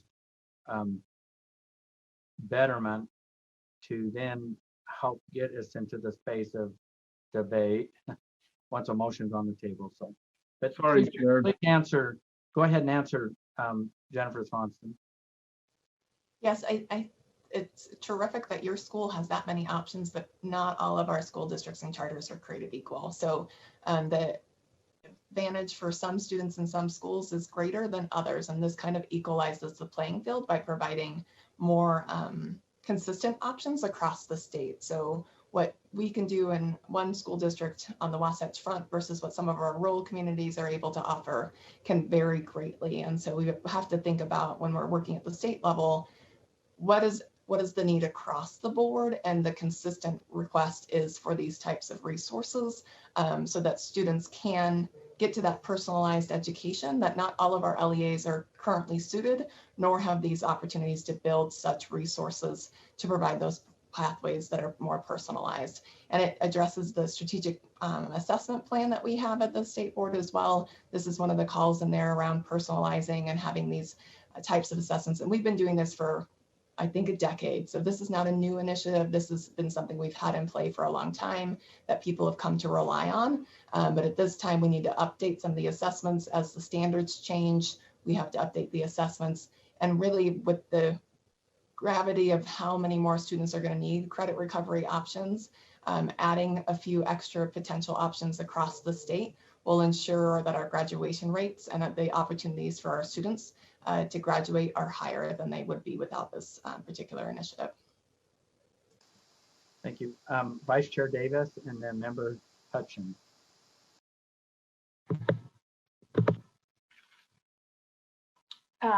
Thank you. Chair, are you taking motions? I can take a motion. Okay. I move that the board approve to use the $250,000 from Sr2 State Reserve to support the Demonstrated Competency Assessment Next Generation Project, and I'd like to speak to the motion. Okay. Second from Member Hart. Okay. We have a motion and a second. Vice Chair Davis, please speak to the motion. Okay, thank you. You know, I have a lot of things I'd love to use this money for, and I think we as board members need to kind of be thinking ahead of time and start giving feedback prior to ESSER3 funds, or even the remaining, even if we voted for all of these today, we'd have a remaining 9 million of ESSER2 funds.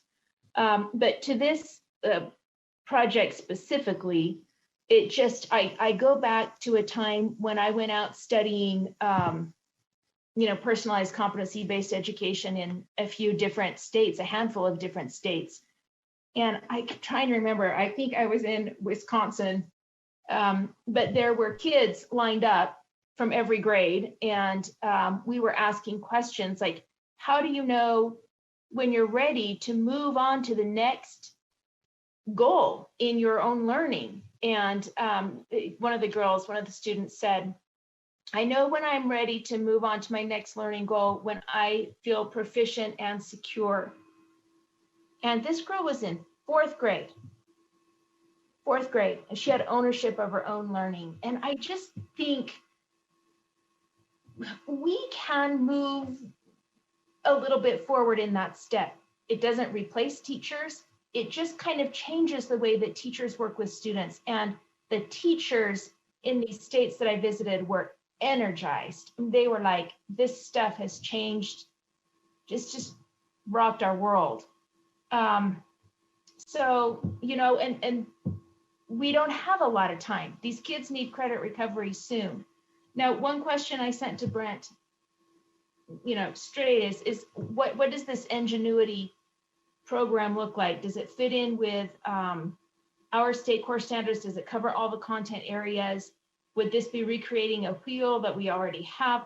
That answer, I don't know. But as far as our own state standards and having competency-based assessments so our students can either recoup credit to get past this COVID credit loss, or they can demonstrate competency so that they know they're learning and they can go deep, or they can go to the next step and continue to progress. Either way, it seems like a win-win for those students. So I'm voting for this. Member Hutchins. Okay, thanks. I want to say too, I'm a big fan of this. I'll be supporting it all day, but there's one part that I want to ask about as far as implementation of using this tool that you're going to be creating and then bringing it to the LEA. And is it a tool for the LEA to use and the student can sit down with the counselor and say, these are the standards that I need to show competency in order to recover the credit that I'm deficient?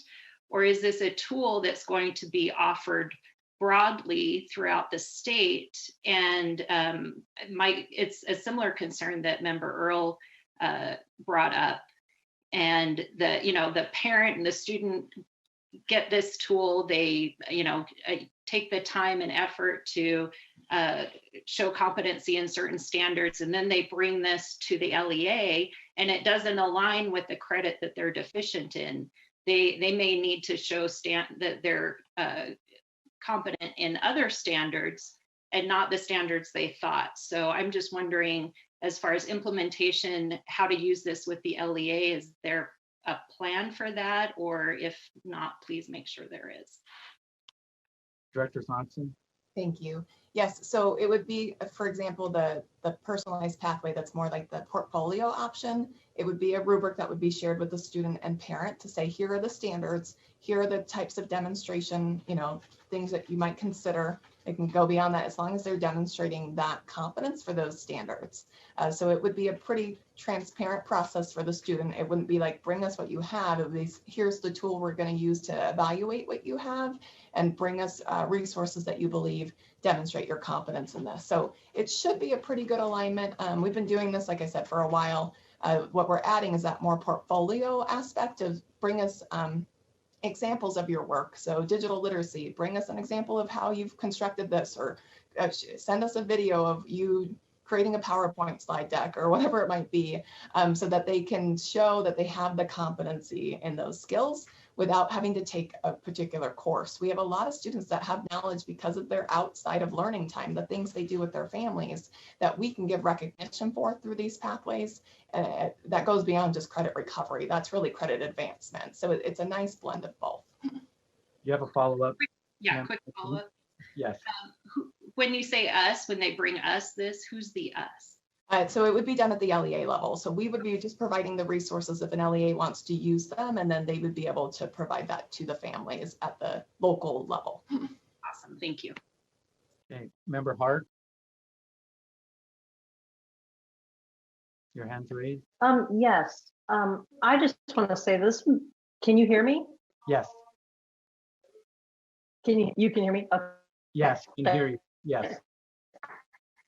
This moves us away from packets, which makes me.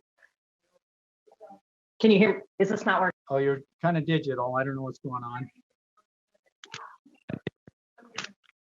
Yeah, I'm in remote Idaho, so you can't really hear me very well. Right there. Okay, good. Don't move your head or your computer, or stay by the window, or whatever you're doing.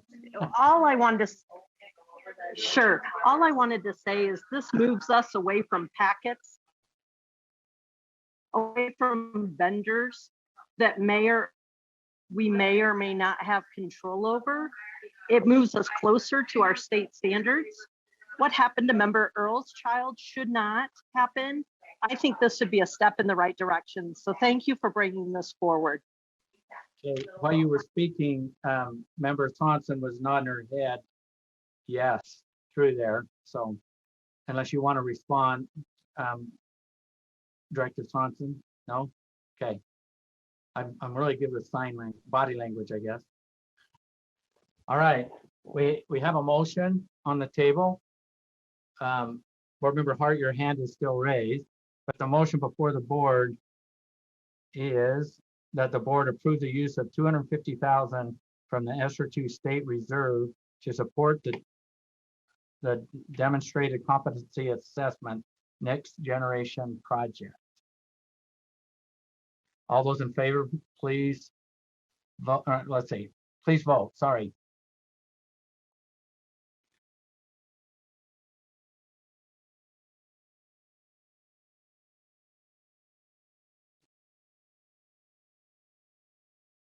The motion passes with 2 no votes, Member Earl and Member Belknap. Chair Huntsman, I didn't see Board Member Lear. Thank you. Board Member Lear? No, I'm a yes. I voted very early enough. Sorry. That's what I thought. Sorry. Okay, the motion passes. Do you have that, Lorraine? Yes. Okay, thank you.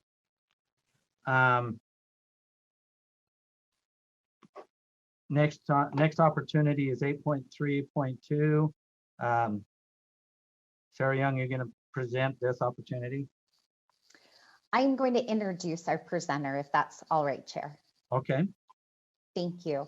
So Sarah Young, Director of Strategic Initiatives. And as kind of context related to this particular ask, you may be familiar with the fact that many of your staff members have been working on some of the emergency broadband access needs that have existed in our community related to our individual students and their families having access to the remote and blended learning opportunities that are being offered in response to COVID-19.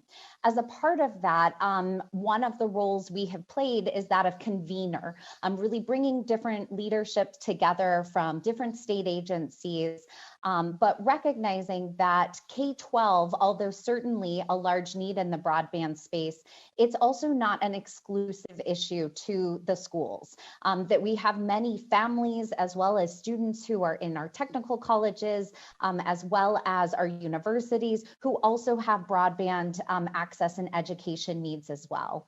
Noting that our efforts are really specific to K-12, we are looking to partner with the Utah State Libraries Division in regards to creating an opportunity to be able to expand conversations around digital access as well as education through our Utah State Libraries Division. Noting that our library partners have sites and facilities that are open past traditional school hours in regards to being able to meet the needs of not just our K-12 students, but families who may be struggling with accessing and utilizing some of the Canvas and or other technology-based learning experiences that they provide a more wide scale and community available program. So with that, I am going to turn it over to Liz Gabbitz, who is here with us today to be able to provide just a quick highlight of this proposal. So Liz, if you're with us.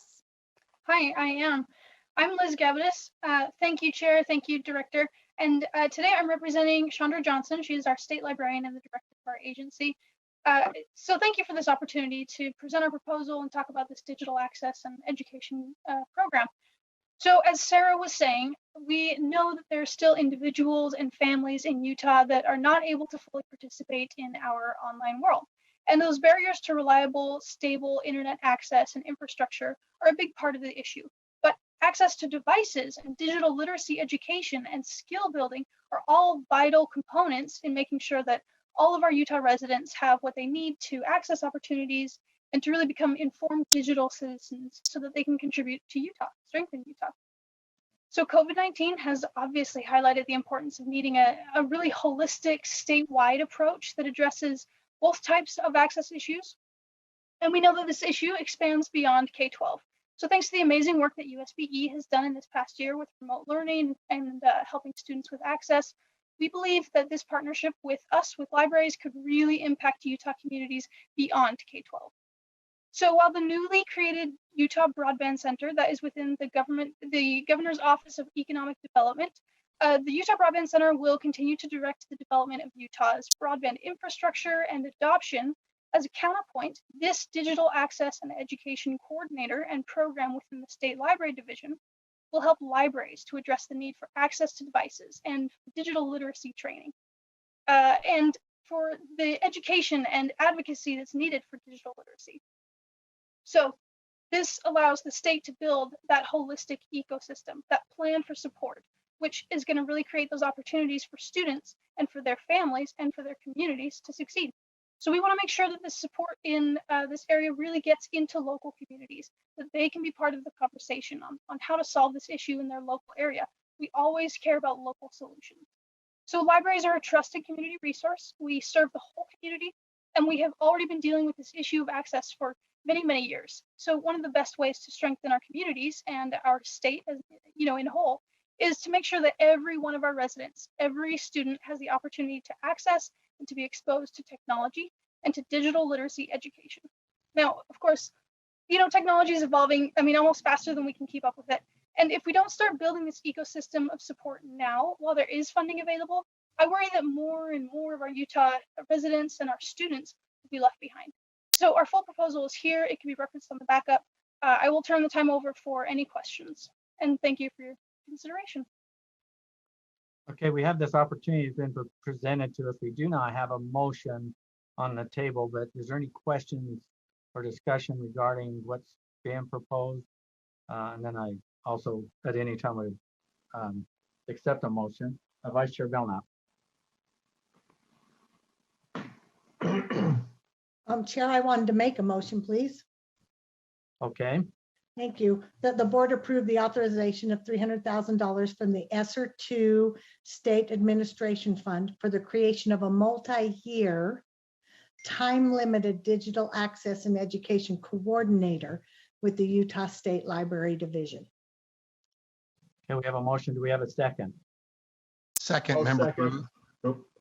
Oh, well, Lorraine, either member Booth or member Motley, they were harmonizing in Great. that second. It sounded wonderful. Okay, we have a motion and a second. Vice Chair Belknap, do you want to speak to your motion? Yep, I like this coordination between the library, the governor's office, and our office, and providing a coordinator over a 3-year period. And then it's like that should be finished and that coordination should be done. So it took me a while to get there and to figure this out, but I am all in now. Okay. Thank you, Vice Chair Moss. Or no, Vice Chair Moss. What am I doing here? Hi, Member Moss. I think we're in the Finance Committee. Finance Committee. That's tomorrow, isn't it? Feels like tomorrow. I wish I could just harmonize like Member Booth. That's my only aspiration. Could I ask a question, or is it too late for that? I had my hand Yeah, up, but I missed the There's a motion. motion on the table. Okay. So what's your question? So for Liz, I guess, and I think it's great that we're looking at digital education. What I hear personally, what I hear the most, whether it's in my own neighborhood or doing some refugee work, is parents having a tough time connecting to Canvas and understanding what their kids' curriculum is, what their grades are, how they can support, how they can engage. And, you know, it's especially tricky in COVID. And I have my own challenge. I think it's a great system, but, you know, you have to learn how to maneuver it. And when I have challenges, I think of those that are doing it in Spanish or Somali. I think, you know, so would this address, for example, what would be the mechanics if a parent, wherever in the state they happen to be, is having trouble? Is this a program that would fill that gap, or would there be something else perhaps that might help that parent know exactly how to get some training? And I'll just mention this morning in that same context, a couple of schools mentioned that they were using turnaround money to support PL for teachers on Canvas. Going that second step to the parent is a little bit more rare and a little more challenging, right? So I'm wondering, this seems like a great program. Would it fill that gap, or does that need to also have some be addressed elsewhere? Liz, can you respond? I can. Thank you for that question. I think there are two ways that libraries are really well positioned to answer that. The first is that we know what we're doing with education, with getting out there in front of people and saying, here's how this device works, or here's how this platform works. And so we have a great opportunity to provide specific support on things like Canvas for parents. That's exactly a need that we can fill. The other thing that libraries are really good at doing is direct service and problem solving, troubleshooting. We know how to set up smartphones to get audiobooks. We know how to help a patron log onto a computer for the first time and create an email account. And so I think that we also can take that extra step and help our public libraries be prepared to support parents coming into the library and saying, how can I see my students' grades? Thank you. Okay. Member Earl, and then Hanson. Member Earl.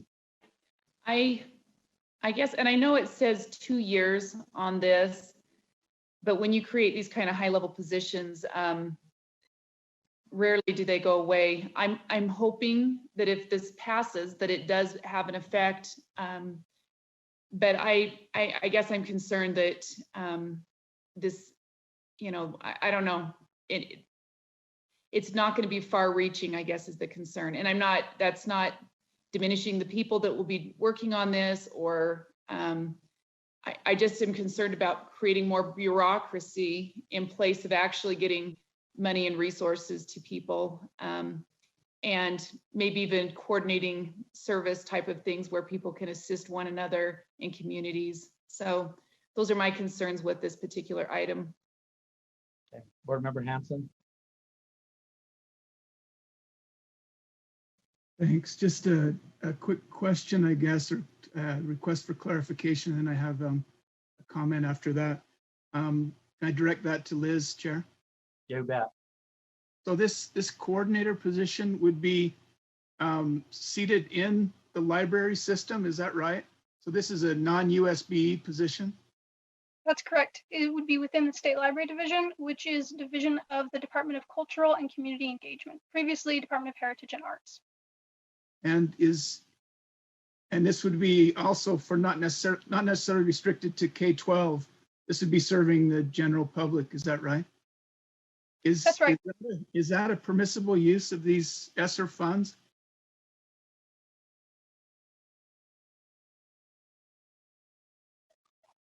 Liz, are you? Oh, Sarah Young. Thank you. So you got it. Yes, thank you. I'm happy to respond to that particular question.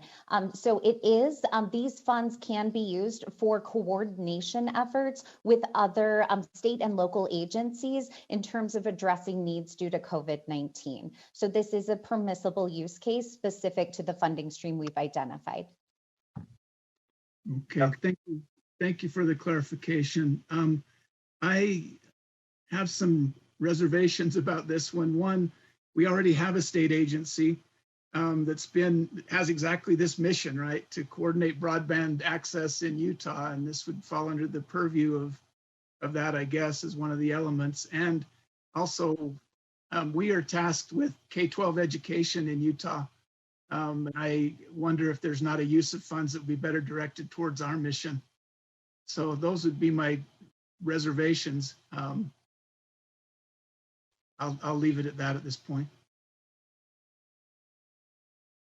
Okay, and Liz, you have a follow-up to this question or concern? May I follow up with that first question about broadband? Yes. Thank you. So the Broadband Center is newly created. That's within GoEd, and they are tasked specifically with broadband. And so these other pieces of digital access, which include devices and education and digital literacy, are not part of their scope, and they're really limited in how they can approach those things. On the other hand, libraries know how to handle digital literacy. We've been doing it. We've been building a foundation for it over the past year. So in that way, I think that this coordinates our efforts rather than duplicating them. Okay, thank you. Member Earl?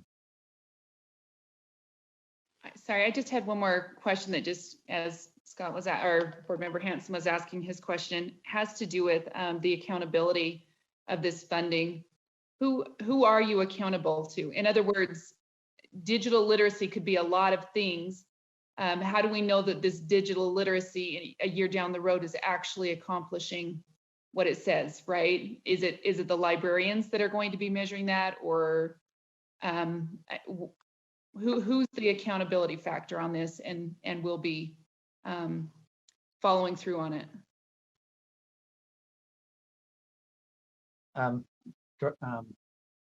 Director Young. Thank you. I'm happy to answer that question. So as far as accountability and actions go, ultimately, because this is being funded through the Utah State Board of Education, we have the opportunity to provide that guidance related to scope and moving those components forward. So that would certainly be an item that we could work with board members in terms of, what type of reporting that they would prefer related to this effort and moving forward. So that's definitely something that we can work through collectively in terms of this particular item. So may I have to do a follow-up question? The library system has a different standards when it comes to content for youth than we do as USBE. So where there might be a contradiction there. I'm just wondering, how will they adhere to, do you understand what I'm saying? I'm just wondering if it becomes a conflict for them, or if it becomes a conflict for us, because there are different standards that they adhere to for content. Chair, if I may. Yes, please respond. So I think it's a great question. And just to kind of differentiate, I think the role of this particular effort, it's not specific to necessarily providing that content or any of those additional pieces. It's more so to helping our patrons and our K-12 families and students in regards to navigating and accessing the educational content that's available through their K-12 devices that are being sent home with their families. So all of those devices are going to be filtered as required by the K-12 educational system.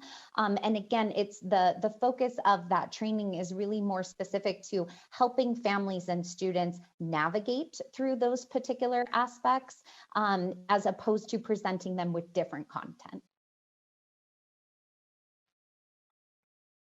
Okay. Vice Chair Davis, and then Member Moss, and Scott Hansen, your hand's still up. I don't know if you want to get in the, still in the queue. Vice Chair Davis. Yeah, I'll just say that when I initially read the whole thing, and I read it fast. I called Laura Belknap all up in arms. I'm like, what is this thing?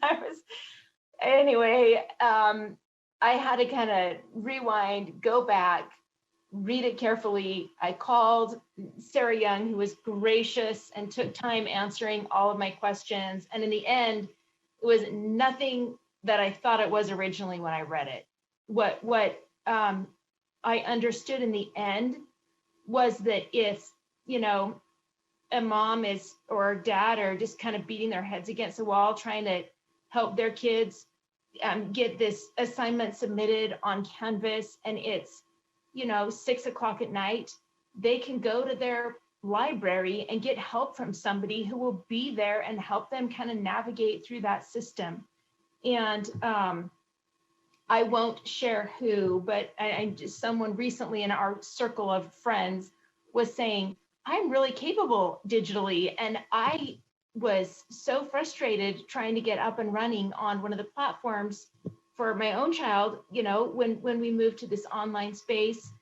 And, if that person was frustrated and had to go to the district for support, there are a lot of parents who may not during work hours be able to go and contact and push. There are a lot of parents who are just going to shut the computer and say, I don't know how to help you. And so all those kids and no support. That's what turned me around on this one. So I'm going to vote for the motion. Member Moss. Thanks. Quick follow-up to my earlier question. I can see value in libraries providing this and being there after hours. I guess to me, it still feels like the best point of contact would be the school or the district, because that's the one who's putting on the curriculum, who's assigning the grades. And so I guess I'm curious, are we at the state office currently supporting or promoting any Canvas training at the district level, providing it? Does this duplicate anything we're already doing? Or is that also in the works? And second, would the libraries, and I know they're out there, I guess they're in various locations, would this involve any kind of local coordination between a library and a school? I'm struggling with it because it seems valuable, but perhaps a little bit unwieldy or disconnected from the school itself. So could you maybe just a little background on what we're currently doing in that space? Director Young. Thank you.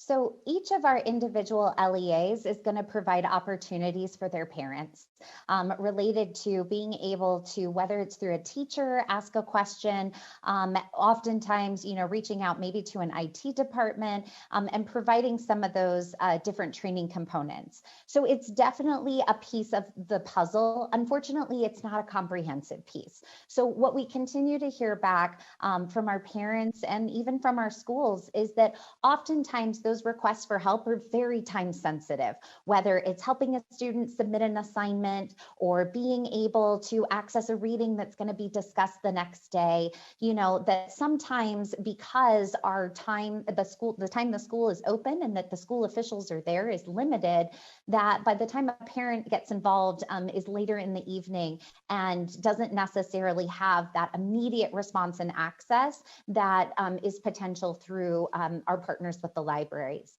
The second piece I would say in regards to kind of coordination and efforts is that we have been partnering with the Utah State Libraries Division in regards to some of these broadband access pieces, and that oftentimes those trainings that are available many times are actually in a digital setting.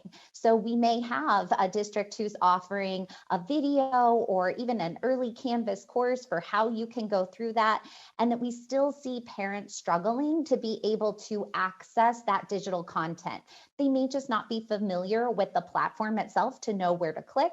They may not be familiar with the computer or device that was sent home with the child. And so oftentimes our libraries can provide direction related to those families being able to better use those resources that are oftentimes in a digital space to be able to really draw coherence between those two efforts regarding that next step. Okay. Board Member Hanson, then Hutchings, you're next. Yeah, just briefly, I guess I really still have concerns about this being out of our control and where we don't have accountability for the money. I understand the need maybe to coordinate, but I'd really like to see this kind of funding be used. Something that we develop or with the districts or the LEAs or something at USB if we need a help desk for students. I think that we could put our efforts into doing something like that where we'd have control and we'd also be able to train the specific folks that are going to be working on this with our parents. So I'll be voting against this one, I'm afraid. Member Hutchings. I just want to say too, I understand Member Hanson's reluctance, and definitely we need to have some kind of accountability when we have programs like this. But I just want to speak really quick in favor of these kinds of community partnerships. I think it's a great way to maximize the funding and the community outreach. And the partnership between the schools and these community organizations can really be a lifesaver for many families. Many years ago, I taught at Kearns Junior High, and just a few blocks away from Kearns Junior High is a library. There's actually a brand new, beautiful library, just a few blocks further away. But back in the day, it was just a couple blocks away from the junior high. And the junior high students after school would migrate over to the library. And at first it caused some problems, but then the school and the library decided, hey, let's form a partnership and let's help these kids get homework done in the after school hours. And let's help them develop some skills that they need. And let's bring our resource officers over and help them build some relationships that way too. And it's been a really great example of how schools and community organizations can partner and really work together to help kids improve their learning and improve their school outcomes, and also help support the needs of the community. So I think this is a great partnership. Okay, I'm not seeing any other hands raised. I'm going to restate the motion that's before the board. Motion before the board is that the board approve the authorization of $300,000 from the Sr2 State Administration Fund for the creation of a multi-year time-limited digital access and education coordinator within the Utah State Library Division. Board members, please vote at this time.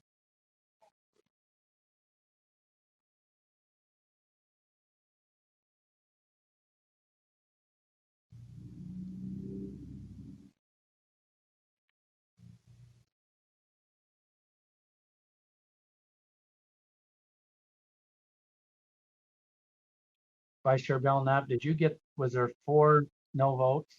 I believe there were 4 no votes. Board Member Earl, Board Member Hanson, Board Member Hart, and Board Member Klein. I didn't see Board Member Lear's vote, however. And I thought I saw. Oh, Board Member Straight. I voted yes. I just. Thank you, Carol. I just couldn't see it quick enough. I'm sorry. Late instead of early. Okay, so there's 5 no votes, Chair. That's what I have down. Do you have that, Lorraine? The Yes, the motion passes. and let me just make sure on the no votes I had board members Hanson, Klein, Earl, Straight, and Hart. Is that correct? Correct. Okay, thank you.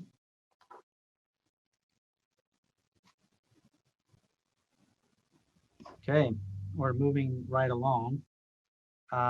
Next, we'll invite Assistant Superintendent Darren Nielsen. Thank you, Chair. I appreciate the time that the board has given on your agenda today to talk about this proposal. As we begin this discussion, I want to reflect back on a comment made by Board Member Hart earlier in this meeting in relationship to the funding study that's been discussed and reviewed over previous months even.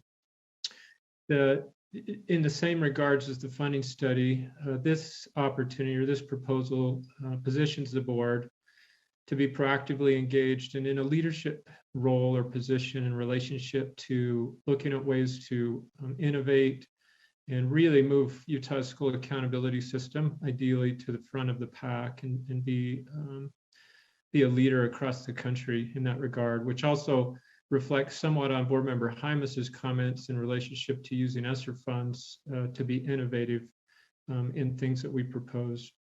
It's no shock or surprise to anyone on this call that the accountability systems, school accountability systems have been disrupted since the pandemic's impact in Utah schools in March of 2020. All accountability was suspended in 2020. And then again, as we've entered this 2021 school year, the impacts of the pandemic, the disruptive forces that they've played in our system has resulted in, again, relief from school accountability using our metrics. One of the things the pandemic has done is it's helped to highlight, there have been many people who've argued this position for a number of years, but it's helped to highlight, I think, in a broader way to the general population, this improved realization that the data gathered from state assessments, while important, that even in the best of years are not sufficient to informing our schools and the public of their school strengths, areas in need of improvement, and metrics for continuous school improvement. So this proposal, you'll see, is a multi-year activity that would hope to engage a wide number of stakeholders across the state of Utah to help us transform Utah's school accountability system to be more inclusive of the criteria that measures the overall performance of schools, supports and incentivizes personalized competency-based learning, Utah's portrait of a graduate, and is aligned with the Utah State Board of Education's primary goals as articulated in the strategic direction. That concludes my brief introduction or presentation. Board members probably realized there was a draft of the proposal or plan associated with this funding request uploaded into Civic Clerk, and I'm happy, Chair, to take questions at this time. Okay, board members, or questions, comments, proposed motion? Vice Chair Belknap? Yes, Chair, I'd like to make a motion, please. Okay. That the board approved the use of $300,000 from the Sr2 State Reserve to support the Transforming Accountability to support personalized competency-based learning project. I'd like to second that. I didn't catch the second. Member Hutchings. Oh, thank you. I have a motion second. Vice Chair Belknap, do you want to speak to your motion? Yes, I was just going to say about the only thing that I want to ask is this really enough money there? But since that was the ask, I'll leave it at that. Assistant Superintendent Nielsen, can you respond as you crafted and put this together on that budget amount? Yes, thank you, Chair.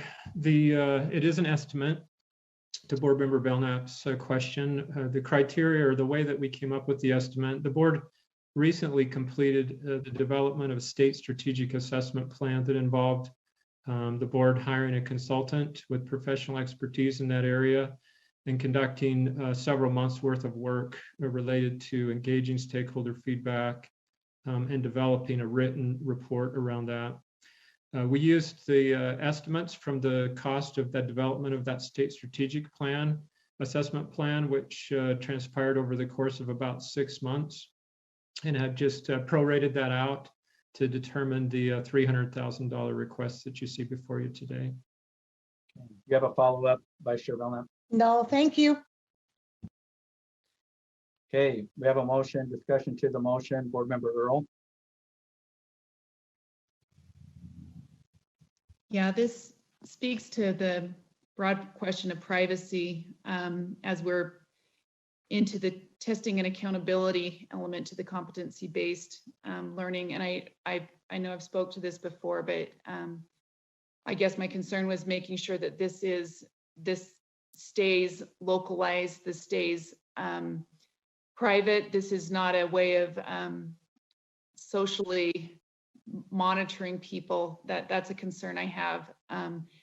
Although this gets to the heart of where we're wanting to go with students, right? Being able to help them move forward in the direction we need to with personalized learning. So anyways, those are just my thoughts. No question in there. Any other concerns or clarifying questions? I'm seeing none. The motion before the board is that the board approve the use of $300,000 from the Sr2 State Reserve to support the Transforming Accountability to Support Personalized Competency-Based Learning Project. All those in, I'm putting this to a vote. Board Member Earl, your hand still raised. I didn't see it come down. I should have, okay, thank you. Okay, board members, please vote at this time.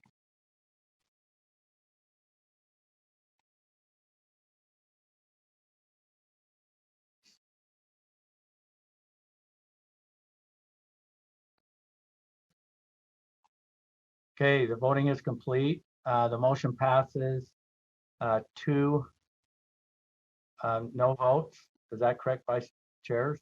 Yes, Board Member Klein, Board Member Earl. Okay.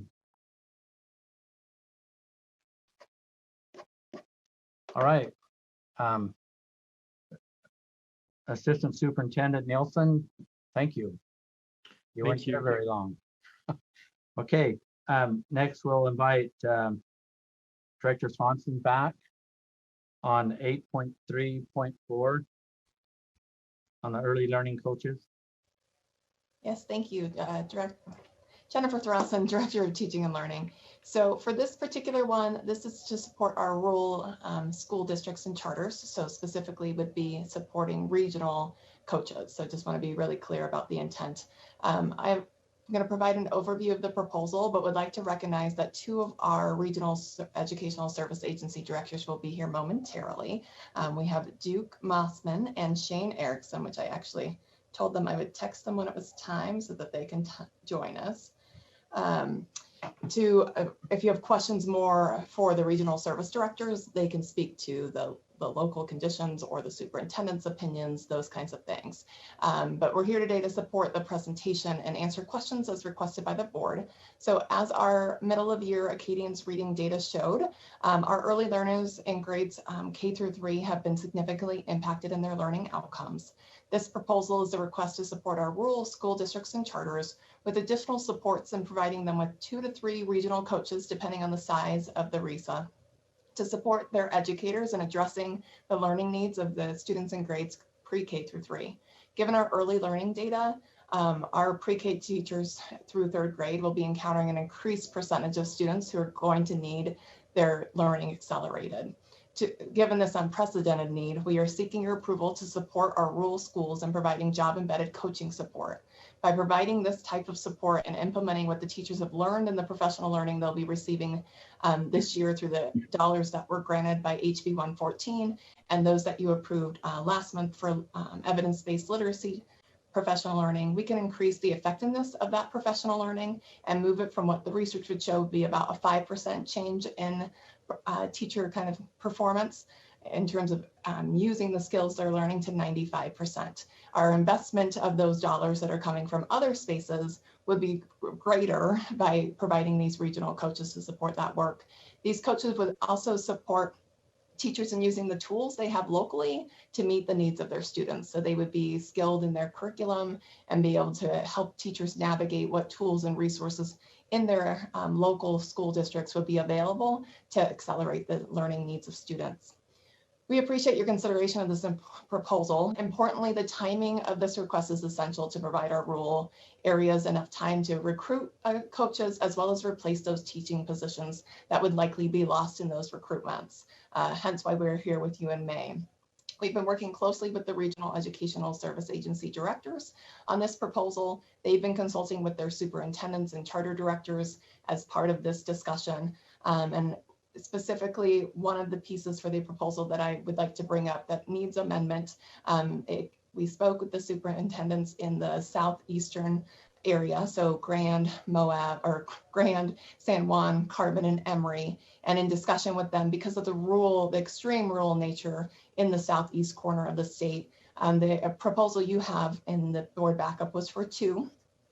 In discussions with those superintendents, they requested 3 to really help mitigate the travel time. If you had someone in the southeast corner, even getting to the closest school between Grand County and San Juan is still quite an amount of time lost on the road. So their request, and you'll see a letter signed by them in your board backup, is to change this proposal from 2 coaches for their region to 3 to mitigate that travel time that would have happened otherwise. So superintendents and charters in these regions have expressed support for the proposal, given the timely response due to the impact of COVID that we're expecting on their early learners. And they would prefer this to be an ongoing effort, obviously, but are thankful for the opportunity for temporary support that this proposal would offer. Finally, if there are any questions, I'm happy to take those with the amendment proposal by the superintendents in the Southeast region. That would increase the proposal of this request from 2.1 to 2.4. This would provide coaches for the next 2 years in those regions with the ESSER2 funds. So that ends this presentation. Okay, thank you. We've got quite a few hands raised. I'm just trying to get them all down. So if a motion was been made, I don't think it has to be amended. It could be a motion to approve the funding at 2.4 million, and with the addition of in the southeast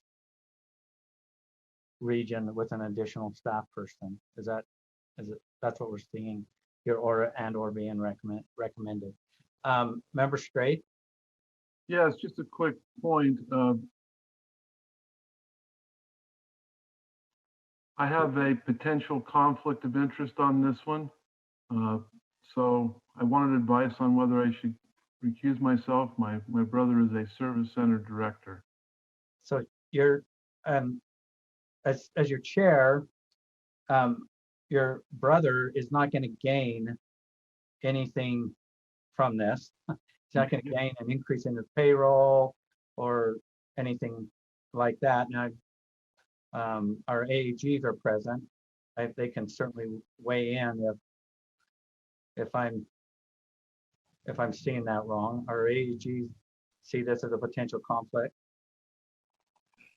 This is AAG Michelle Buse. I do not see that as a conflict if his brother would not have any financial gain from the additional individuals or these individuals being hired. I don't see that being any personal gain to him. Okay, thank you. If anything, it's more work. So, all right. As I listen to the presentation, hopefully I'm going to get these in order. I have Vice Chair Belknap, Moss, Earl, Hanson. Vice Chair Belknap.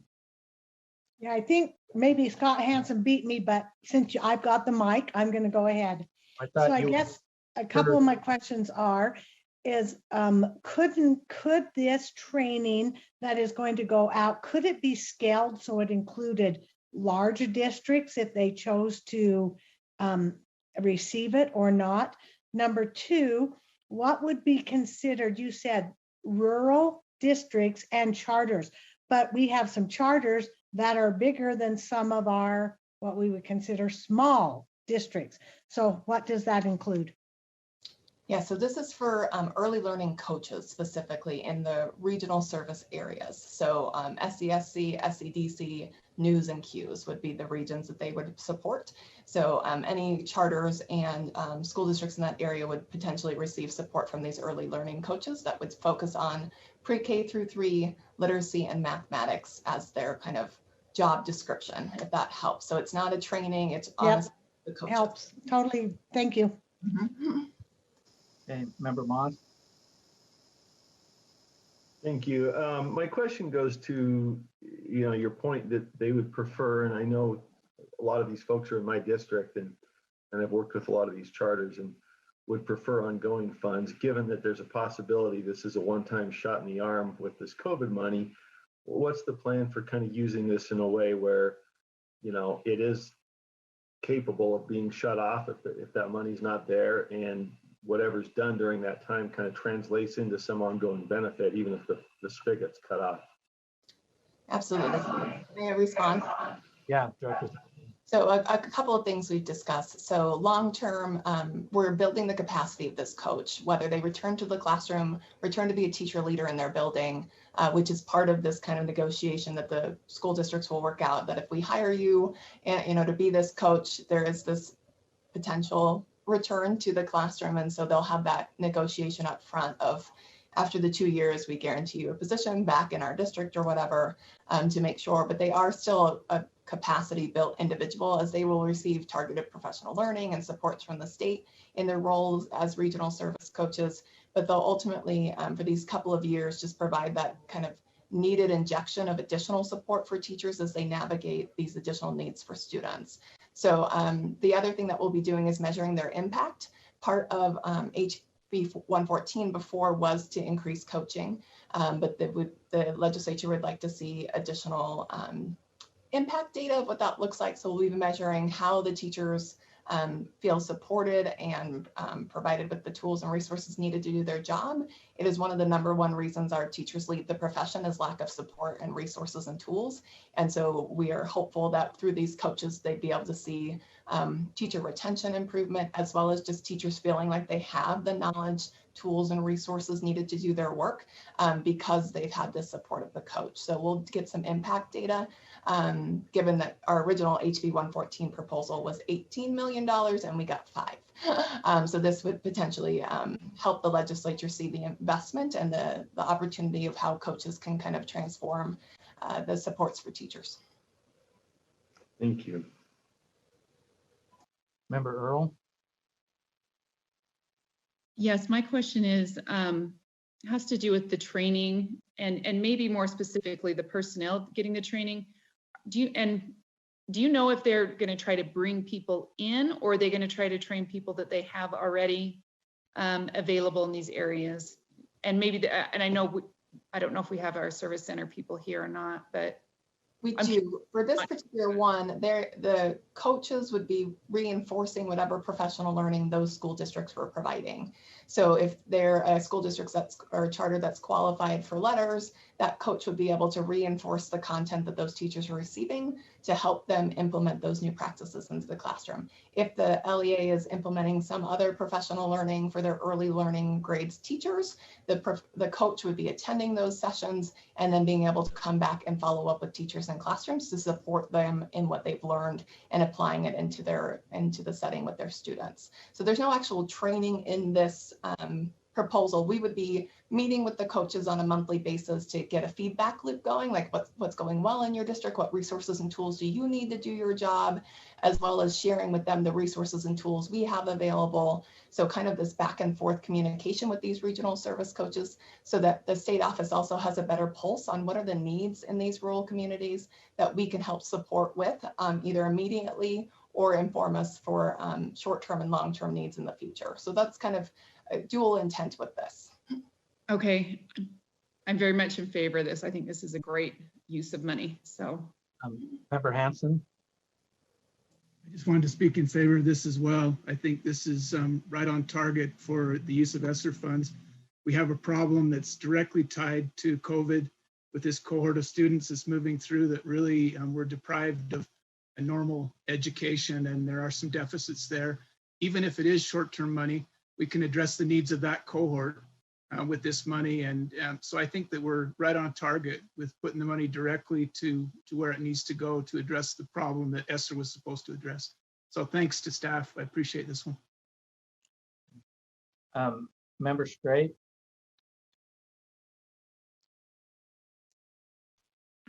I was doing a thumbs up, sorry. Okay. Member Hart and then Belknap. Yes, I just like to say that I'm really excited about this as well.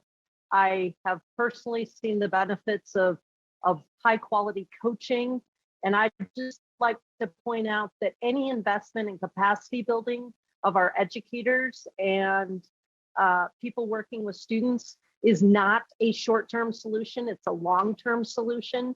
And I just really, really, really support this. So thanks for bringing this forward. Look forward to the metrics on success. Thank you. Vice Chair Belknap? Do we have a motion on the table yet, Chair? Yes, we do. Okay, thank you. I generally don't speak to very many motions, but this drastically affects my voting district, which I very seldom, I guess I could get in trouble for not representing them a lot. I try to wear a general hat for the whole state in my position, but this is super significant. If there's ever an ROI on funds and a need, this is it. I also want to bring out something that I don't think has really been talked about, and that's the impact data. This type of intervention into the challenges that we have, the impact data is going to be really, really important as we move forward with our legislative ask and other things. And so I'm really super excited to see how this plays out, and I'm definitely in support of this. So thank you for allowing me to comment. I guess I allowed myself, I'm sharing, so I took the liberty. Chair, So we don't have a motion on the table. There's no motion on the table. There is a motion. No. I didn't think there was, Chair. I thought I wrote it. I thought you made it. No, I did on the other one, but I'd like to make it. Okay. Okay, I move that the board approve the use of 2.1 or is it 2.4? 2.4. 2.4 million from the ESSER2 State Reserve. Oh, they've got this. I got to move to support the early learning coaches for rural Utah project. Second. That second Member one, Hart. Member Hart. Did you want to speak to your motion? No, thank you. Okay. Any discussion? I'm not seeing any hands raised. The motion before the board is that the board approve the use of 2.4 million from the ESSER2 State Reserve to support the early learning coaches for rural Utah project. All those board members at this time, please vote.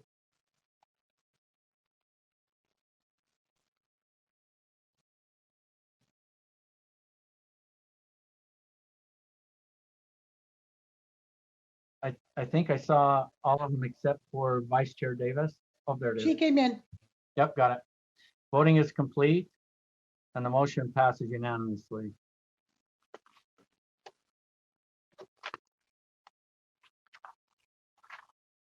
Thank you.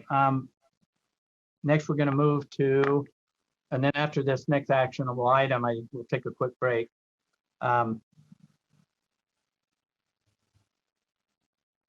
The next item is 8.4. Is that correct? State fiscal year 2022 budget approval. And this is actually, it's a little bit out of order, but it's significant enough and it's still in all our budget process that we put it in this part of our agenda. So with that, if we can bring up that item, I just want to make sure we bring it up, and if we can bring up that fiscal year 2022 budget.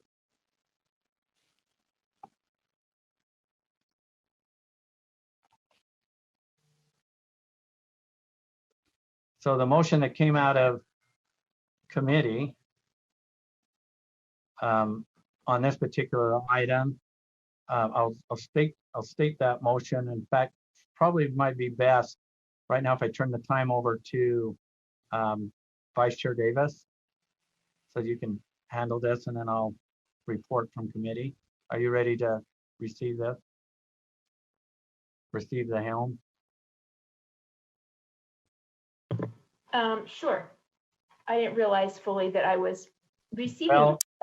Well, I thought I'd give you a chance here. I think when we get in those others, we'll have Vice Chair Belknap. Okay, so you'll have to forgive me. I'm pulling up my my agenda, but do I need to turn the time over to any staff before we do this? No, you're going to receive a motion Okay, I would love to from the receive a Finance motion. Committee Chair. I'm open to motions. Okay. The motion from the Finance Committee was that the board approve the state fiscal year 2022 public education budgets. Thank you. Do we have anyone who would like to speak to that motion? Would you like to speak to it? Well, I can. I'd like to second it. I'd like to second it first. It came out of coming from committee. It doesn't require a second. But thanks for seconding it. No, this was in review and very comprehensive report, similar to what we had with USDB earlier, except our budget is quite a bit different. That's been in your packet, was in our packet a month ago prior to our Finance Committee meeting, but I think Deborah Jacobson can speak to it also in the absence of Deputy Superintendent Scott Jones. Do you think we need that? I'm not seeing any hands, and I'm willing to restate your motion if people are ready to go for it. Okay, you can restate the motion. Okay, we have a motion on the floor. The Finance Committee moves that the board approves state fiscal year 2022 public education budgets. Please vote. And Vice Chair Belknap, my votes have disappeared. Oh, here I can see them on this side. I'm watching. It's unanimous. I think I see unanimous. Thank you. That passes unanimously. Hey, how about turning the helm back to me? I would like to turn the helm back to our wonderful chair. Okay, thank you. It's 3:45. At this time, I've received a few texts that a much needed break is needing to happen. So let's take a 10-minute break. Thank you.